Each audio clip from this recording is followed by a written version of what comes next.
अंतिम महापुरुष विष्णु के 10वें अवतार कल की जनाबे मोहम्मदुर रसूलुल्लाह, सब बुलंद आवाज से कह दो सल्लल्लाहु अलैहि वसल्लम के इस संसार में उपस्थित होने से पहले संसार का नक्शा बिल्कुल चेंज हो चुका था। एक इंसान दूसरे इंसान के खून का प्यासा हो चुका था। बात बात पर लड़ना, मरना, झगड़ना, शराब नोशी, कीमारबाजी, जुल्म और ज्यादती आम हो चुकी थी। औरत सिर्फ औरत थी, स्त्री सिर्फ स्त्री थी। औरत न किसी की माँ थी, न किसी की बहन थी, न किसी की खाला थी, न किसी की फूफी थी। औरत सिर्फ औरत थी। रूम और फारस में औरतों की मंडियां लगती। गाजर और मूली की तरह औरतों को बाजार से खरीद कर हवस का शिकार बनाकर बेयारो मददगार छोड़ दिया जाता। बात घराने में तो संग दिली का यह आलम था। जब बच्ची की उम्र 5-6 वर्ष को पहुंचती तो उसका जालिम बाप अपनी बच्ची को बना सवार कर एक इंसान जंगल में छोड़ दिया करता और एक इंसान जंगल में ले जाकर अपनी बच्ची को गड्ढे में धकेल दिया करता। लड़की चीखती चिल्लाती, बाप से मदद तलब करती, या बाबा इरहम, या बाबा इरहम, या बाबा इरहम, है मेरे पिताजी मेरे ऊपर कृपा करो, है मेरे पिताजी दया करो, है मेरे पिताजी मेरे ऊपर रहम करो। लेकिन इस जालिम बाप को सजा बराबर रहम नहीं आता। हिंदू मुस्लिम भाइयों, पूरी तारीख में इससे बढ़कर सख्ती, इससे बढ़कर दरिद्रगी, इससे बड़ा जुल्म, इससे बड़ा सितम, इससे बड़ा अत्याचार और क्या हो सकता। जालिम बाप अपनी बच्ची को जिंदा ज़ेरे ज़मीन कर दिया करता। अपनी कोख से पैदा होने वाली बच्ची को जिंदा ज़ेरे ज़मीन कर दिया जाता। जिस वक्त जालिम बाप अपनी बच्ची को ज़ेरे ज़मीन करता होगा, उस वक्त दरबार के क्या समा गुजरते होंगे, क्या जमीन आसमान उस मंजर को देखकर फटकर पड़े होंगे, क्या दीगर हैवानों का दिल उस मंजर को देखकर कांप गया होगा।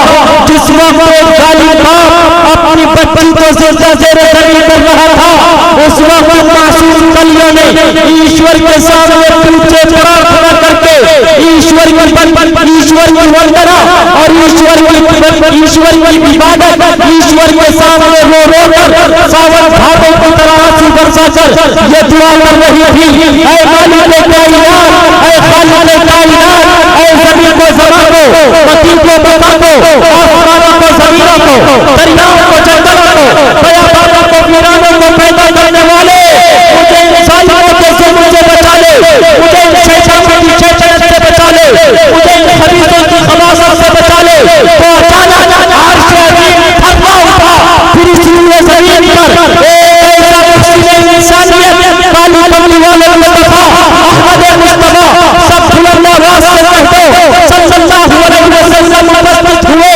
आप अलैहिस्सलातु वस्सलाम ने जैसे ही अपना कदम रखा तो सबसे पहला आगे और फटे सारी इंसानियत को और सारी मानवता को दिया। वला तक़तुलू औलादकुम खशयति इमलाक, क्या अपने औलाद को अपने बच्चों को जिंदा दरगोर करो। और आप अलैहिस्सलातु वस्सलाम ने फरमाया इक़रा बिस्मि रब्बिकल लज़ी खलक़, सबसे पहला आगे सबसे पहला संदेश आप अलैहिस्सलातु वस्सलाम ने दिया कि अपने बच्चों को शिक्षा और ज्ञान प्राप्त करवाओ। इसलिए कि जिसके पास शिक्षा और ज्ञान होगा वही महान होगा। और आप अलैहिस्सलातु वस्सलाम ने फरमाया अपनी बच्चियों पर अत्याचार मत करो, अपनी बच्चियों को जिंदा दरगोर मत करो। इसलिए कि जिसके घर बेटा पैदा होगा वो बाप का सहारा बनता, वो बाप का बाजू बनता। लेकिन जिसके घर बच्ची पैदा होती, पुत्री पैदा होती, ईश्वर परमात्मा उनका सहायता करता है, ईश्वर परमात्मा उनका सहारा। मोहब्बत से कहिए आगे से पीछे। मेरे सरकार जब तशरीफ लाए, मेरे सरकार जब तशरीफ लाए, कली कली खिली और फूल मुस्कुराए, सारा संसार गुलजार हो गया। जिसको मेरे मुस्तफा से प्यार हो गया, जिसको मेरे मुस्तफा से प्यार हो गया, बाबे जन्नत का वो हकदार हो गया, जिसको मेरे मुस्तफा से। दोनों हाथ उठाकर कहिए सल्लल्लाहु अलैहि वसल्लम। सबसे पहला नारा अलैहिस्सलातु वस्सलाम ने बेटी बचाओ बेटी पढ़ाओ का दिया। हिंदुस्तान के पीएम ने बेटी बचाओ बेटी पढ़ाओ का नारा नहीं दिया। अगर हिंदुस्तान का पीएम अपने मन को पाक और पवित्र करके बेटी बचाओ और बेटी पढ़ाओ का नारा देता, जब से हिंदुस्तान आजाद हुआ उस वक्त से लेकर आज के डेट तक कभी भी ऐसा कोई पीएम नहीं आया कि जिसके दौर में इतना ज्यादा रेप हुआ हो। और मैं चैलेंज के साथ कहता, पूरे गर्व के साथ कहता, अगर ये नारा किसी ने दिया तो अंतिम महापुरुष विष्णु के 10वें अवतार कल की जनाबे मोहम्मद रसूलुल्लाह सल्लल्लाहु अलैहि वसल्लम ने ये नारा दिया कि बेटी बचाओ बेटी पढ़ाओ। आप अलैहिस्सलातु वस्सलाम ने ये नारा देकर आप अलैहिस्सलातु वस्सलाम ने बेटियों को जिंदा दरगोर करने से भी बचाया, रेप करने से भी बचाया।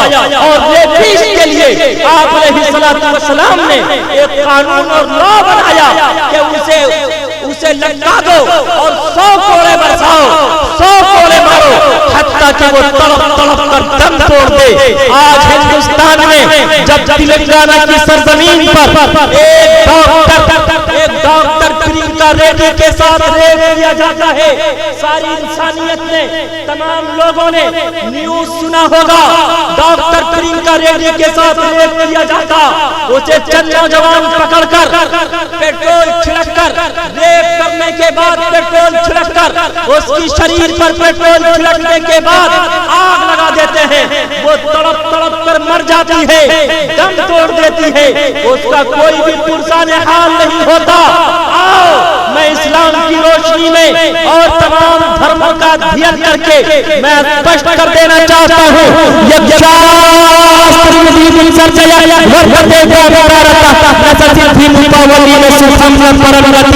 उसे कभी सुख और ज्ञान प्राप्त नहीं हो सकता।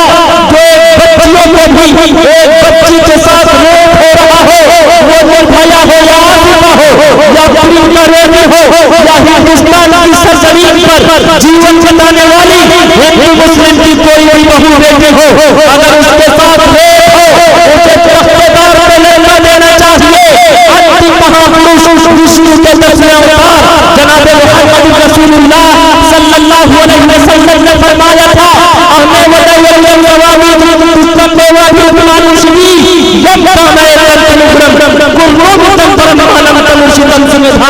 अगर ईश्वर परमात्मा ने तुझे ताकत, हुकूमत और सल्तनत से नवाजा है, अगर पीएम बनाया है, अगर हाकिम बनाया है, सबसे पहले इसमें सजा दो।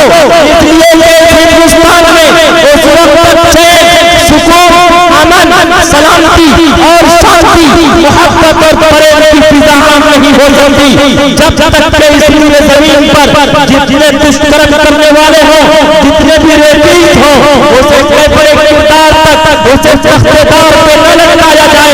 अरे कम अज कम मोहम्मद रसूलुल्लाह की सीरत को, आइडियल को अगर नहीं मानते, श्री रामचंद्र जी ने जो आदेश दिया था, श्री रामचंद्र जी के आदेश को ही मान लो।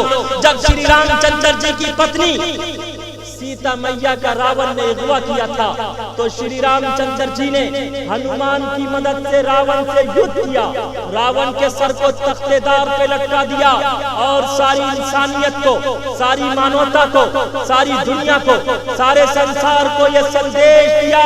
वो जय श्री राम का नारा लगाने वालों, ध्यान पूर्वक से सुनो, कान खोल कर सुनो। हिंदुस्तान का संविधान बदलने वालों, जरा ध्यान पूर्वक के साथ सुनो। इन्नद दीन इंदल्लाहिल इस्लाम, अल्लाह फॉरवर्ड दीन इज इस्लाम। अल्लाह के नजदीक सबसे पसंदीदा दीन इस्लाम है। दीन और धर्म में अंतर है। धर्म कभी अदलता है, कभी बदलता है, कभी घटता है, कभी सड़ता है, कभी पिछड़ता है, कभी शराब पर पाबंदी लगती, कभी पाबंदी हटती, कभी जिना और रेप हराम था। आज जिना और रेप को यहाँ के हिंदुस्तान के तमाम नेताओं ने जायज करार दे रखा है। अरे श्री रामचंद्र जी के आइडियल को अपनाओ। श्री रामचंद्र जी की पत्नी का जब रावण ने अगवा किया था तो श्री रामचंद्र जी ने रावण के सर को कलम करके तख्तेदार पर लटका दिया था और 22 दिन में अपनी पत्नी सीता को लंका से, श्रीलंका से हिंदुस्तान लेकर आए थे। उस वक्त दीपावली का त्योहार मनाया गया था। अरे कम से कम जय श्री राम का नारा लगाने वालों, श्री रामचंद्र जी के आइडियल को मानो। श्री रामचंद्र जी के कैरेक्टर, उनके आदेश और संदेश को तो मानो। अगर श्री रामचंद्र जी ने सारी इंसानियत को यह संदेश दिया था, अगर तुम्हारी बहू बेटी का अगवा किया जाए, किडनैप किया जाए, उसके साथ रेप किया जाए, तो उन तमाम रेपिस्ट को तख्तेदार पर लटका देना। वो मुल्ला हो या पंडित हो, जनता हो या नेता हो, किसी तरह का कोई समझौता मत करना, मत करना, मत करना। ये किसने दिया था संदेश? आगे से पीछे तक बोलो मुसलमानों। श्री रामचंद्र जी ने यह संदेश दिया था कि रेपिस्ट को तख्तेदार पर लटका दो। प्रथम तारका चैवा दीति दंडमुच्यते दीति कुंडलाकारम चतुर्थ अर्थे चंद्रुका पंच बिंदु संयुक्त ओम जयोति अतिया। जय श्री राम का नारा लगाने वालों को यह संदेश है कि उसे हिंदुस्तान के न संविधान से प्यार है और न ही श्री रामचंद्र जी के अखलाक और कैरेक्टर से प्यार है। अगर कैरेक्टर से प्यार होता, और आप लोगों ने अपनी नजरों से देखा होगा, कभी भी हिंदुस्तान की तारीख में शपथ ग्रहण के वक्त जय श्री राम का नारा नहीं लगाया गया। लेकिन इस मर्तबा जब पीएम ने फिर से हुकूमत संभाली, जब शपथ ले रहे थे, उस वक्त जय श्री राम का नारा लगाया गया। जब मेरा बचपना था, मेरे पिताजी ईश्वर की पूज्य प्रार्थना के लिए मस्जिद जाया करते। रास्ते में किसी से मुलाकात होती तो वो कहा करते, राम राम मौली साहब, राम राम मुखिया जी, राम राम सरपंच साहब, राम राम फलां बाबू। लेकिन आज दिवाली, दशहरा और अन्य त्योहार के मौके पर हिंदू मुस्लिम के प्रेम को भेदभाव में बदलने के लिए जय श्री राम का नारा लगाया जाता। अगर उससे भी दिल की भवा, दिल की ख्वाहिश, दिल का जज्बा, दिल की आरज़ू, दिल का हौसला और तकरार पूरा नहीं होता तो एक मुस्लिम नौजवान को पकड़ा जाता, उसके हाथ और पैर को काट दिया जाता, उसके शरीर के टुकड़े कर दिए जाते, जिस पर पेट्रोल छिड़ककर आग लगा दी जाती है और जय श्री राम का नारा लगाया जाता। तो मुझे कहने की इजाजत दे दो कि पहले राम राम कहकर मोहब्बत और प्रेम का संदेश दिया जाता था, लेकिन आज जय श्री राम कहकर नफरत को भड़काया जाता है। हिंदू मुस्लिम के खून से होली खेली जाती है, संविधान को ठुकराया जाता है। हिंदू कहे वही राम प्यारा, तुर्क कहे रहमान, हिंदू कहे वही राम प्यारा, तुर्क कहे रहमान। आपस में तो लड़ाई हुए, मर्द न को जाना, मर्द न को जाना। इस मर्तबा जैसे ही ये हुकूमत सत्ते में आई है, जैसे ही पीएम ने दूसरी मर्तबा शपथ ली है, शपथ लेने के बाद सबसे पहला टारगेट उन्होंने मदरसे को बनाया। अरे वो दारुल उलूम देवबंद जिसने सारी दुनिया को मोहब्बत का संदेश दिया, अमन का संदेश दिया, शांति का संदेश दिया, एक दूसरे का सम्मान किया, सबसे पहले टारगेट उसी मदरसे को बनाया गया। याद रखो, जब तक हिंदुस्तान में मदारिस जिंदा है, उस वक्त तक हिंदुस्तान में अमन और शांति की फिजा बाकी है। जब हिंदुस्तान से मदारिस खत्म कर दिए जाएंगे, हिंदुस्तान से मोहब्बत पर परेड खत्म हो जाएगा। और हिंदू मुस्लिम भाइयों, याद रखो, आपने सुना भी होगा, पढ़ा भी होगा, आज से 2 साल कब रामनवमी के मौके पर इसी हिंदुस्तान की सरजमीन पर सूबे बंगाल में जिला आसनसोल में मौलाना इमदादुल्लाह रशीदी के पुत्र हाफिज सिद्दुल्लाह रशीदी को पकड़ा जाता है। उसके हाथ और पैर के नाखून को उखाड़ दिया जाता, जबान काट दी जाती, आंखें निकाल दी जाती है, भेजा बहा दिया जाता है, उज़्व तनासुल को काट दिया जाता है, शरीर को जलाने की कोशिश की जाती है और शरीर को जलाने के बाद जय श्री राम का नारा लगाया जाता। इस हादसे के बाद हिंदू मुस्लिम की मोहब्बत नफरत में बदल गई, हिंदू मुस्लिम का प्रेम भेदभाव में बदल गया, हिंदू मुस्लिम का प्यार वार में बदल गया, हिंदू मुस्लिम की दोस्ती दुश्मनी में बदल गई। लेकिन ऐसे नाजुक मौके पर एक मदरसे की टूटी हुई चटाई पर बैठने वाला मौलवी, एक मस्जिद की टूटी हुई चटाई पर इमामत करने वाला मुल्ला, जिसका यह परिचय था, उसके चेहरे पे दाढ़ी थी, सर पे टोपी थी, जिस पर कुर्ता और पायजामा था, जिसे सारी दुनिया आतंकवाद कहती है। शर्म आनी चाहिए पीएम को। पीएम आज ये कह रहा है कि नफरत फैलाने वालों के लिबास को अपनाओ। अरे तुम अपना लिबास बताओ। आज तक कोई ऐसा पीएम नहीं गुजरा कि जिसने 1 करोड़ का लिबास पहना हो। अरे तुम अपना लिबास बताओ, तुम्हारा लिबास ये बताता, तुम्हारा रंग ये बताता। अरे कुछ गोरे चले गए, लेकिन कुछ भूरे बाकी हैं जो सबसे पहले मदारिस और उलमा को टारगेट बनाना चाहते।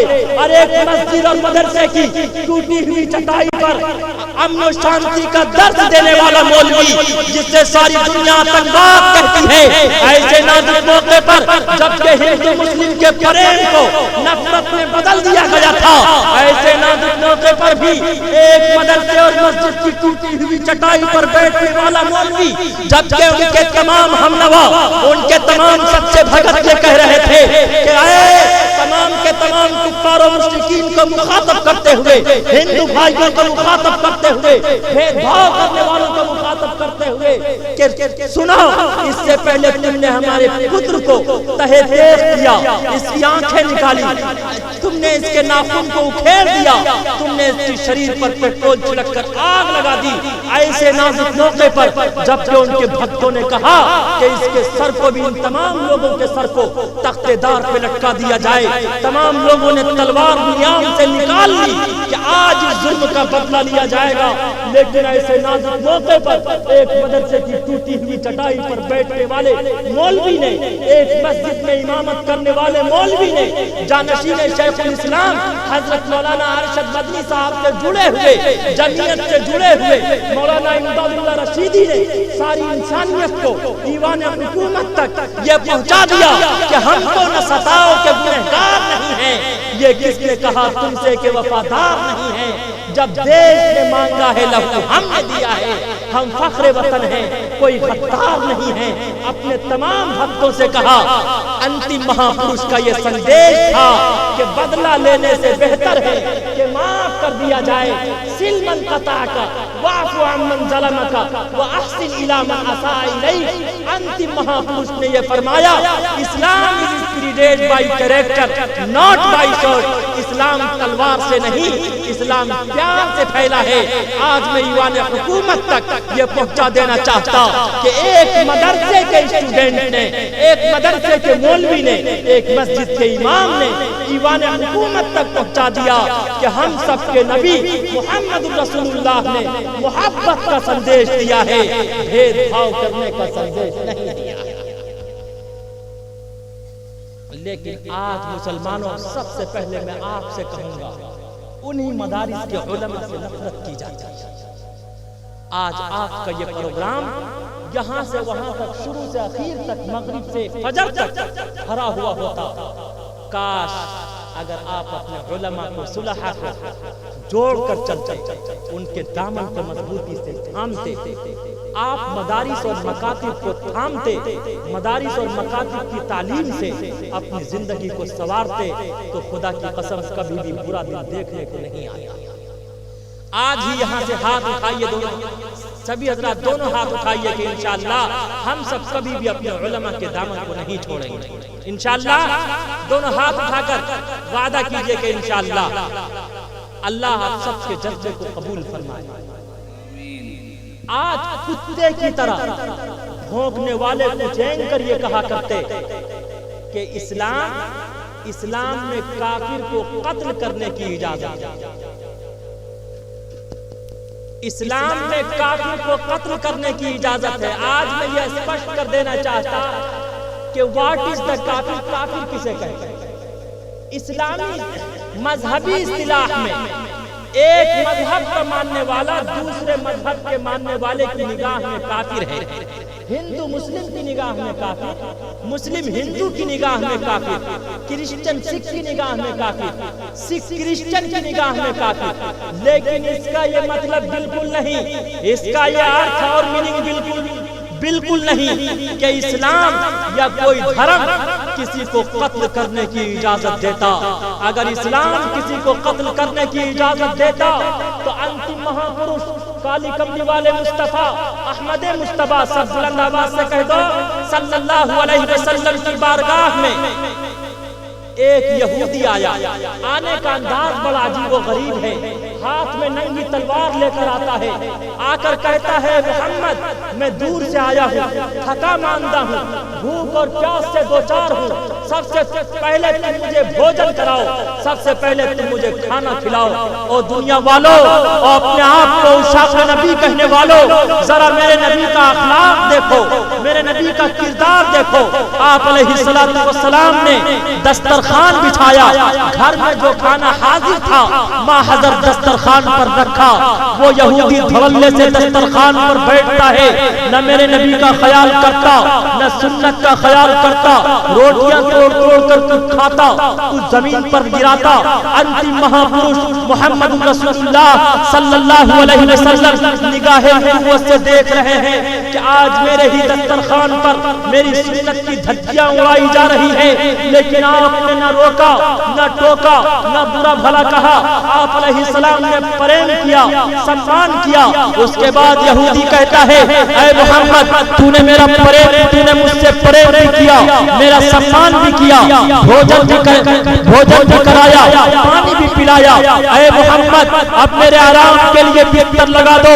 अंतिम महापुरुष के घर एक ही बिस्तर था, उसी पर आप आराम फरमाते थे, उसी पर सय्यदुल मलाइका सय्यदना जिब्रील अमीन तशरीफ लाते थे, उसी पर सय्यदा आयशा सिद्दीक़ा रज़ियल्लाहु तआला अन्हा आराम फरमाती थी, उसी पर ईश्वर और परमात्मा की तरफ से संदेश नाज़िल हुआ करता।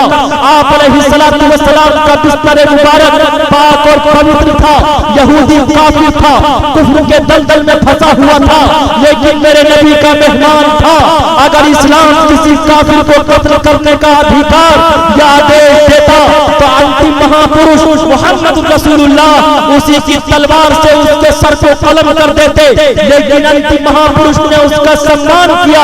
वो यहूदी बिस्तर पर सोता है और बिस्तर पर ही नापाक इरादा बनाता।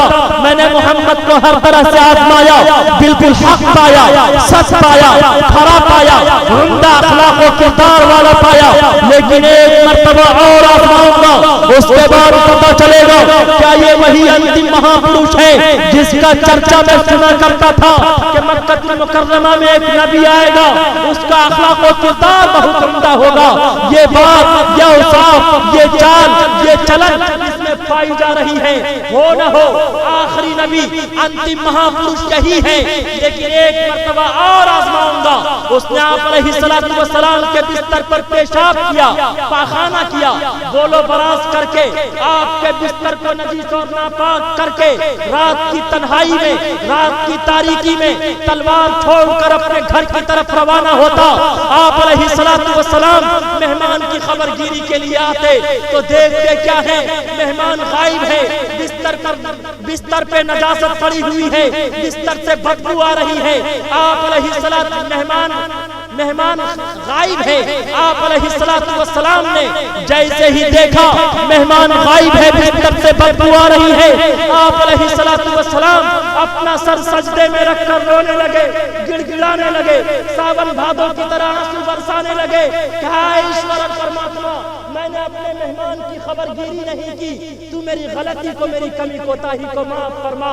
ओ दुनिया वालों, ओ अपने आप को शाफ़ी नबी कहने वालों, ओ मोहम्मद रसूलुल्लाह सल्लल्लाहु अलैहि वसल्लम का दीवाना मस्ताना कहने वालों, आज ऐसा आप अलैहिस्सलातु वस्सलाम का अखलाक देखो, किरदार देखो, चाल देखो, चलन देखो। आप अलैहिस्सलातु वस्सलाम ने अम्मा आयशा सिद्दीक़ा रज़ियल्लाहु ताला अन्हा, जो अज़वाज में खलीका थी, कायनात में बासलीका थी, अज़वाज में बड़ी बासलीका थी, कायनात में पाक और पवित्र थी, आप अलैहिस्सलातु वस्सलाम ने अम्मा आयशा से कहा, लोटे में पानी लो। आप लोटे में पानी लेती हैं, आप अलैहिस्सलातु वस्सलाम फरमाते, तुम पानी डालो, मैं अपने हाथ से इस बिस्तर को साफ करता हूँ। अम्मा आयशा सिद्दीक़ा पानी डालती हैं, आप अलैहिस्सलातु वस्सलाम अपने पाक और पवित्र हाथ से बिस्तर को साफ करते हैं।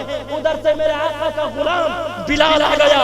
बिलाल इस मंजर को देखकर तड़प गए कि या रसूल अल्लाह, मैं आपका खादिम और गुलाम हूँ, आप ये काम मेरे सुपुर्द कीजिए, मैं आपका सच्चा भगत हूँ, आप ये काम बिल्कुल मत कीजिए, बिस्तर मैं साफ करूंगा। लेकिन अंतिम महापुरुष का जवाब सुनो हिंदू मुस्लिम भाइयों। अंतिम महापुरुष ने फरमाया, ओ मेरे बिलाल, मेहमान मेरा था ना कि तेरा था। कल कयामत के दिन जब ईश्वर और परमात्मा इसके बारे में मुझसे सवाल करेगा, क्वेश्चन करेगा, जबकि सारी इंसानियत जमा होगी, अंबिया जमा होंगे, औलिया जमा होंगे, अख्ताब जमा होंगे, तमाम के तमाम इंसान जमा होंगे, ऐसे नाजुक मौके पर इस मेहमान के बारे में क्वेश्चन किया जाएगा, वो मुझसे किया जाएगा, इसलिए बिस्तर को मैं ही साफ करूंगा।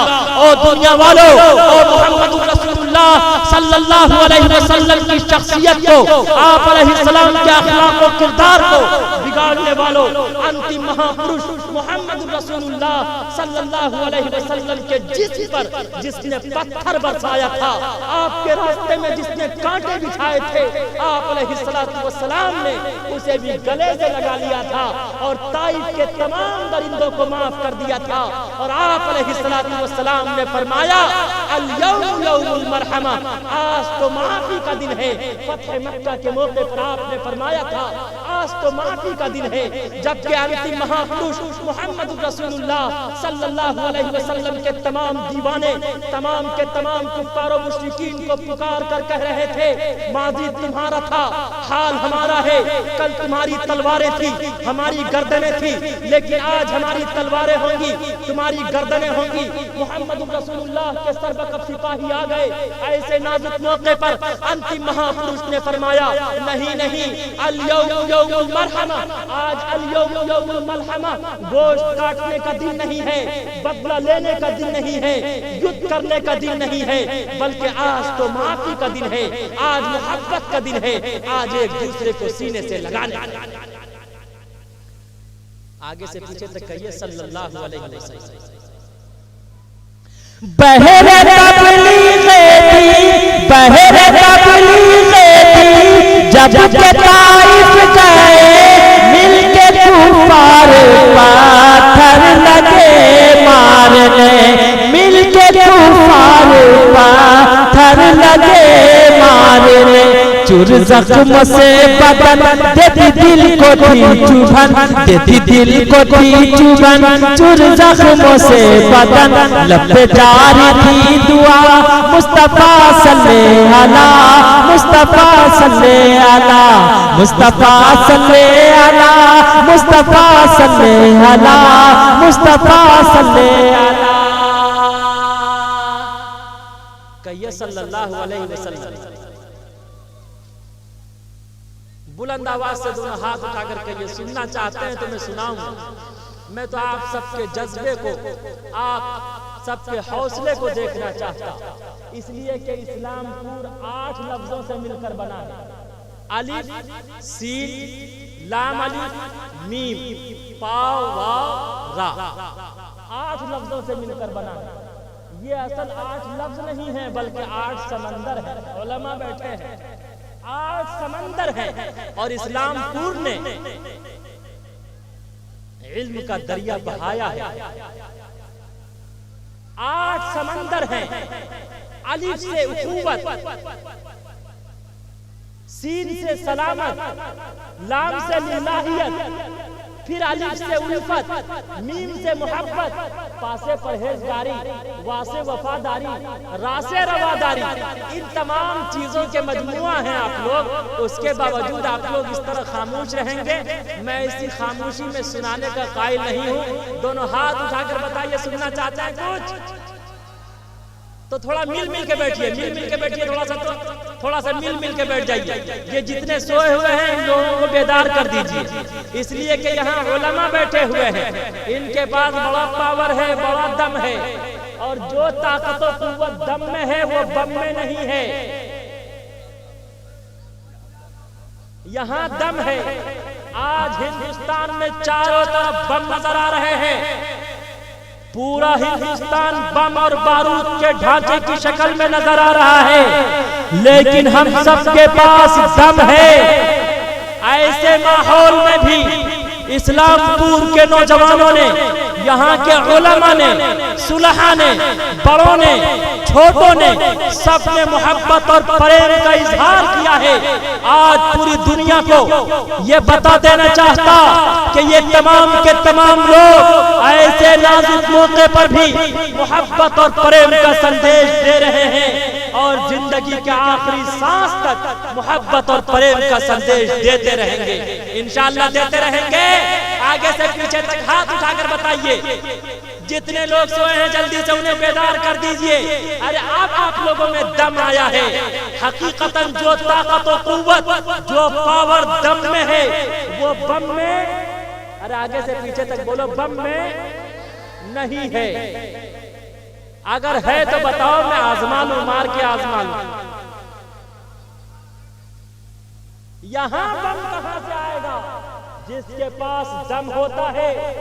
अरे 313 में दम था। कहा था तेरे पास लाठी नहीं है, तेरे पास बर्छा नहीं है, तेरे पास गोली नहीं है, तेरे पास तलवार नहीं है, तेरे पास सवारी नहीं है।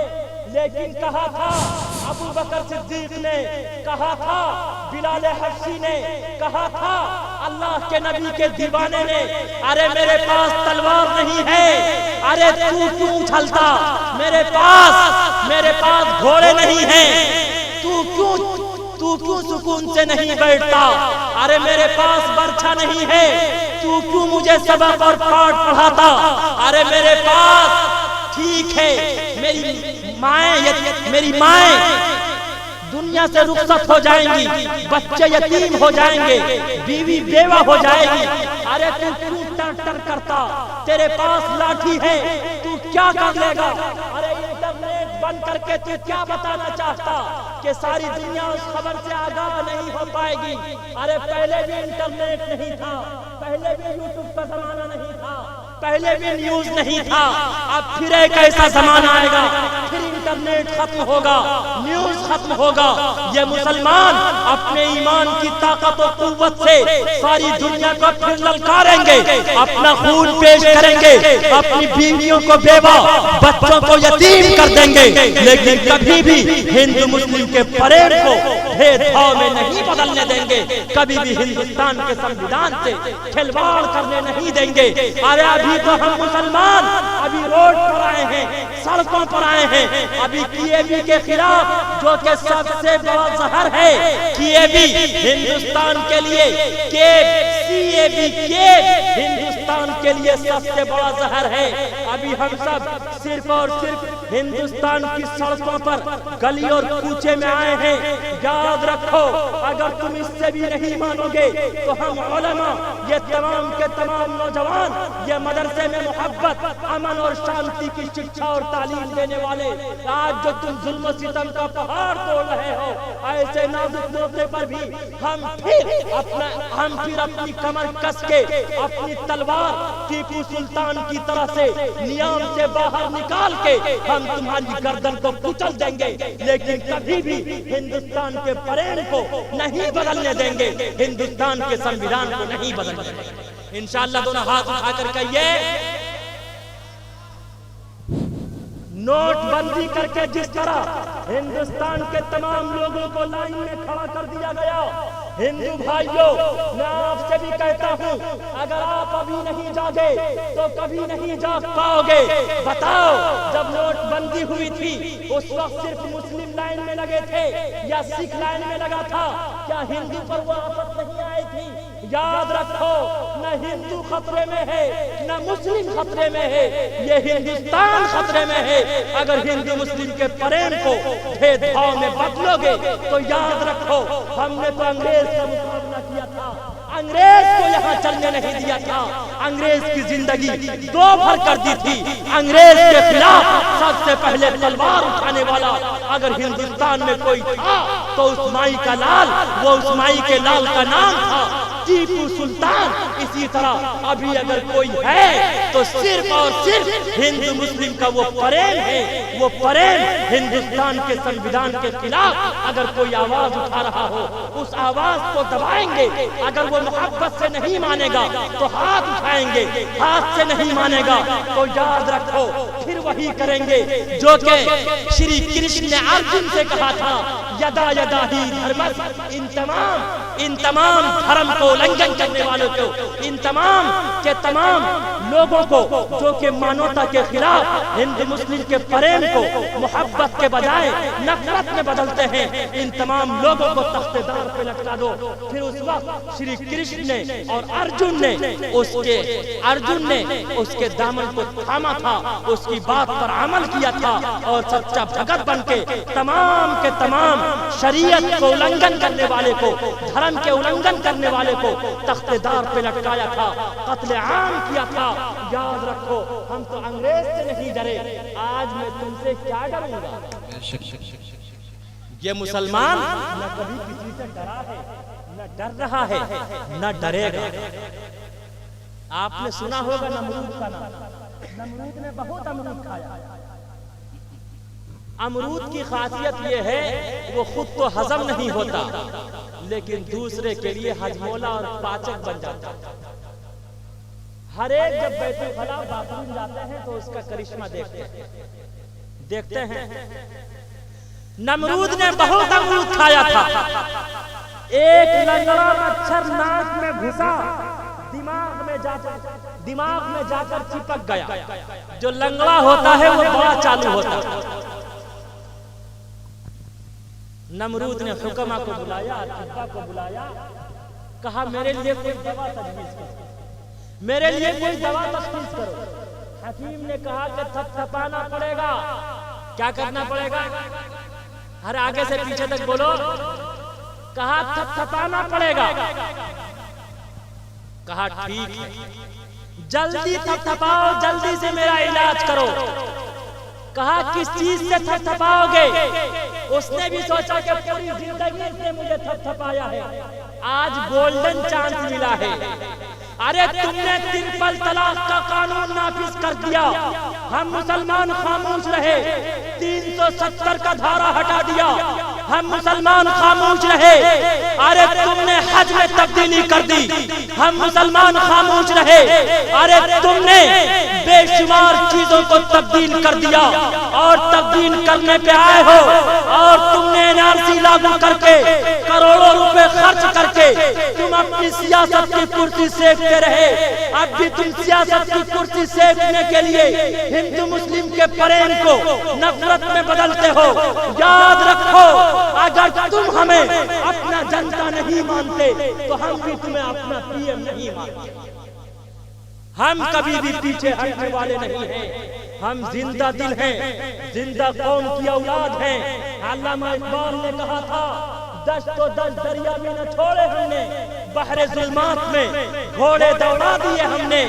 अरे हम कौम की औलाद हैं, हम अपना कदम आगे बढ़ाएंगे, लेकिन कभी भी अपना कदम पीछे नहीं हटा सकते। अभी भी वक्त है, तुम बाज आ जाओ, अभी भी तुम अपने कानून को वापस लो, अभी भी सीएए बिल को वापस लो। जब तक तुम वापस नहीं लोगे, हम उलमा, हम सुलहा, हिंदू मुस्लिम मोहब्बत और प्रेम का संदेश देने वाले हिंदुस्तान के संविधान को नहीं बदलने देंगे। तन मन धन की बाजी लगा देंगे, लेकिन कभी भी हिंदुस्तान के संविधान को नहीं बदलने देंगे। इंशाअल्लाह नहीं बदलने देंगे, इंशाअल्लाह हम सब कभी भी हिंदुस्तान के संविधान को नहीं बदलने देंगे इंशाअल्लाह। तो नमरूद ने बहुत अमरूद खाया था, कहा जल्दी से मेरा इलाज करो। कहा किस चीज से? कहा थपथपाना पड़ेगा। किस चीज से? चप्पल से। उस वक्त रबर और प्लास्टिक की चप्पल नहीं चलती। गांधी जी की तस्वीर, गांधी जी का फोटो आपने देखा होगा। गांधी जी के पैर में कौन सी चप्पल है? अरे बोलो मुसलमानों, कौन सी चप्पल है? खड़ाम, जिसे कहते हैं खड़ाम, लकड़ी की चप्पल। कहा इससे थपथपाना पड़ेगा। अरे जब उस चप्पल से थपथपाया जाता, लकड़ी के, जब उस लकड़ी की चप्पल से थपथपाया जाता तो वो खड़ाम बोलता खड़ा खड़ा खड़ा। इतना थपथपाया गया, इतना थपथपाया गया कि उसने तड़प तड़प कर दम तोड़ दिया। एक मच्छर ने उसका तिया पाचा किया और एक मच्छर ने इसका तिया पाचा शुरू कर दिया है। बीच में अल्लाह ने, ईश्वर और परमात्मा ने फिर मोहलत दी है। एक मच्छर ने इसकी तबाही और बर्बादी की इब्तिदा कर दिया है। वो किस मच्छर ने? नीम से मध्य प्रदेश, छा से छत्तीसगढ़, रा से राजस्थान। एक मच्छर ने इनकी तबाही और बर्बादी का दहाना खोल दिया है। अब इसे तबाही और बर्बादी के किनारे पर सीएए बिल पहुंचा के रहेगा। हम मुसलमान, हिंदू मुस्लिम हिंदुस्तान में अपने प्रेम की बुनियाद पर जीते हैं, लेकिन उस प्रेम को, उस मोहब्बत को नफरत में बदलने की कोशिश की। हम सब भी इसकी कुर्सी को बदल के रहेंगे इंशाअल्लाह। नमरूद से बड़ी ताकत और कुव्वत तेरे पास नहीं थी। फिरौन एक ही ऐसा बादशाह गुजरा है जिसने रब होने का दावा किया था, अना रब्बुकुम आला होने का दावा किया था कि मैं ही सबसे बड़ा रब हूँ, मुझसे बड़ा स्ट्रॉन्ग, मुझसे बड़ा सुपर पावर इस दुनिया में, इस संसार में कोई नहीं है। लेकिन ईश्वर और परमात्मा ने फिरौन को दरियाए नील में गर्क कर दिया, नमरूद को तबाह और बर्बाद कर दिया। सद्दात ने जन्नत बनवाई थी, जन्नत का नजारा ना कर पाया, उसने भी तड़प तड़प के दम तोड़ दिया। कानून को, कानून को धरती में धंसा दिया। ईश्वर और परमात्मा, अरे तुम कुर्सी पर बैठे हो, तुम्हारे चेहरे पर अगर मच्छर बैठ जाए, मक्खी बैठ जाए, जरा उसे मार के दिखा दो। कभी इधर से थपथपाया जाता, कभी इधर से थपथपाया जाता, चेहरा बंदर की तरह लाल हो जाया करता, लेकिन वो एक मच्छर, एक मक्खी को नहीं मार पाता। अरे तू इंसानियत को क्या मार पाएगा? कभी इधर से थपथपा रहा है, कभी इधर से थपथपा रहा है। ईश्वर और परमात्मा ने दिखा दिया, अरे हुकूमत और सल्तनत, बादशाहत मैंने तुझे दी है, लेकिन पावर मैंने अपने पास रखा है। ईश्वर और परमात्मा ने जिस तरह और तमाम के तमाम जो ये कहा करते थे हम सुपर पावर हैं, उसे ईश्वर और परमात्मा ने तबाह और बर्बाद कर दिया। ईश्वर और परमात्मा तुझे भी तबाह और बर्बाद करेगा, इसलिए कि उसके सिवाय दुनिया में किसी की हुकूमत नहीं चल सकती। ये हम सबका ईमान है, हम सबका अकीदा है। पूरब पश्चिम उत्तर दक्षिण का खुशकी क्या पानी है, पूरब पश्चिम उत्तर दक्षिण का खुशकी क्या पानी है। सिर्फ खुदा की जात रहेगी, सारी दुनिया फानी है। सिर्फ खुदा की जात रहेगी, सारी दुनिया फानी है। फिरौन हामान ने अपना सिक्का खूब जमाया था, फिरौन हामान ने अपना सिक्का खूब जमाया था। रुस्तम और सोहराब ने अपना दमखम खूब दिखाया था। बनवाई शादाद ने जन्नत फिर भी देख न पाया था, बनवाई शादाद ने जन्नत फिर भी देख न पाया था। आज कहाँ सुल्तानी है, आज कहाँ सुल्तानी है, उनकी सिर्फ कहानी है। पूरब पश्चिम उत्तर दक्षिण क्या खुशकी क्या पानी है, सिर्फ खुदा की जात रहेगी, सारी दुनिया फानी है, सारी दुनिया फानी है। अल्लाह रब्बुल इज्जत वल जलाल कभी किसी को हद से ज्यादा बढ़कर पनपने नहीं दिया है। इसलिए हर एक को चाहिए, आपके पीएम को चाहिए, आज के तमाम हिंदू मुस्लिम ये कह रहे हैं कि अपने हदूद में रहो, वरना अल्लाह भी कभी नहीं माफ करेगा। अल्लाह ढील देता है, लेकिन इसका मतलब ये नहीं कि अल्लाह ने तेरी रस्सी छोड़ दी है। अल्लाह के यहाँ देर है, अंधेर नहीं। God small grand slow but sure. अल्लाह की लाठी में आवाज नहीं होती। अल्लाह के यहाँ से जब पकड़ आती है, इन्न बत्श रब्बिका लशदीद, अल्लाह की पकड़ बहुत सख्त हुआ करती है। इसलिए हिंदू मुस्लिम के प्रेम को नफरत में मत तब्दील करो।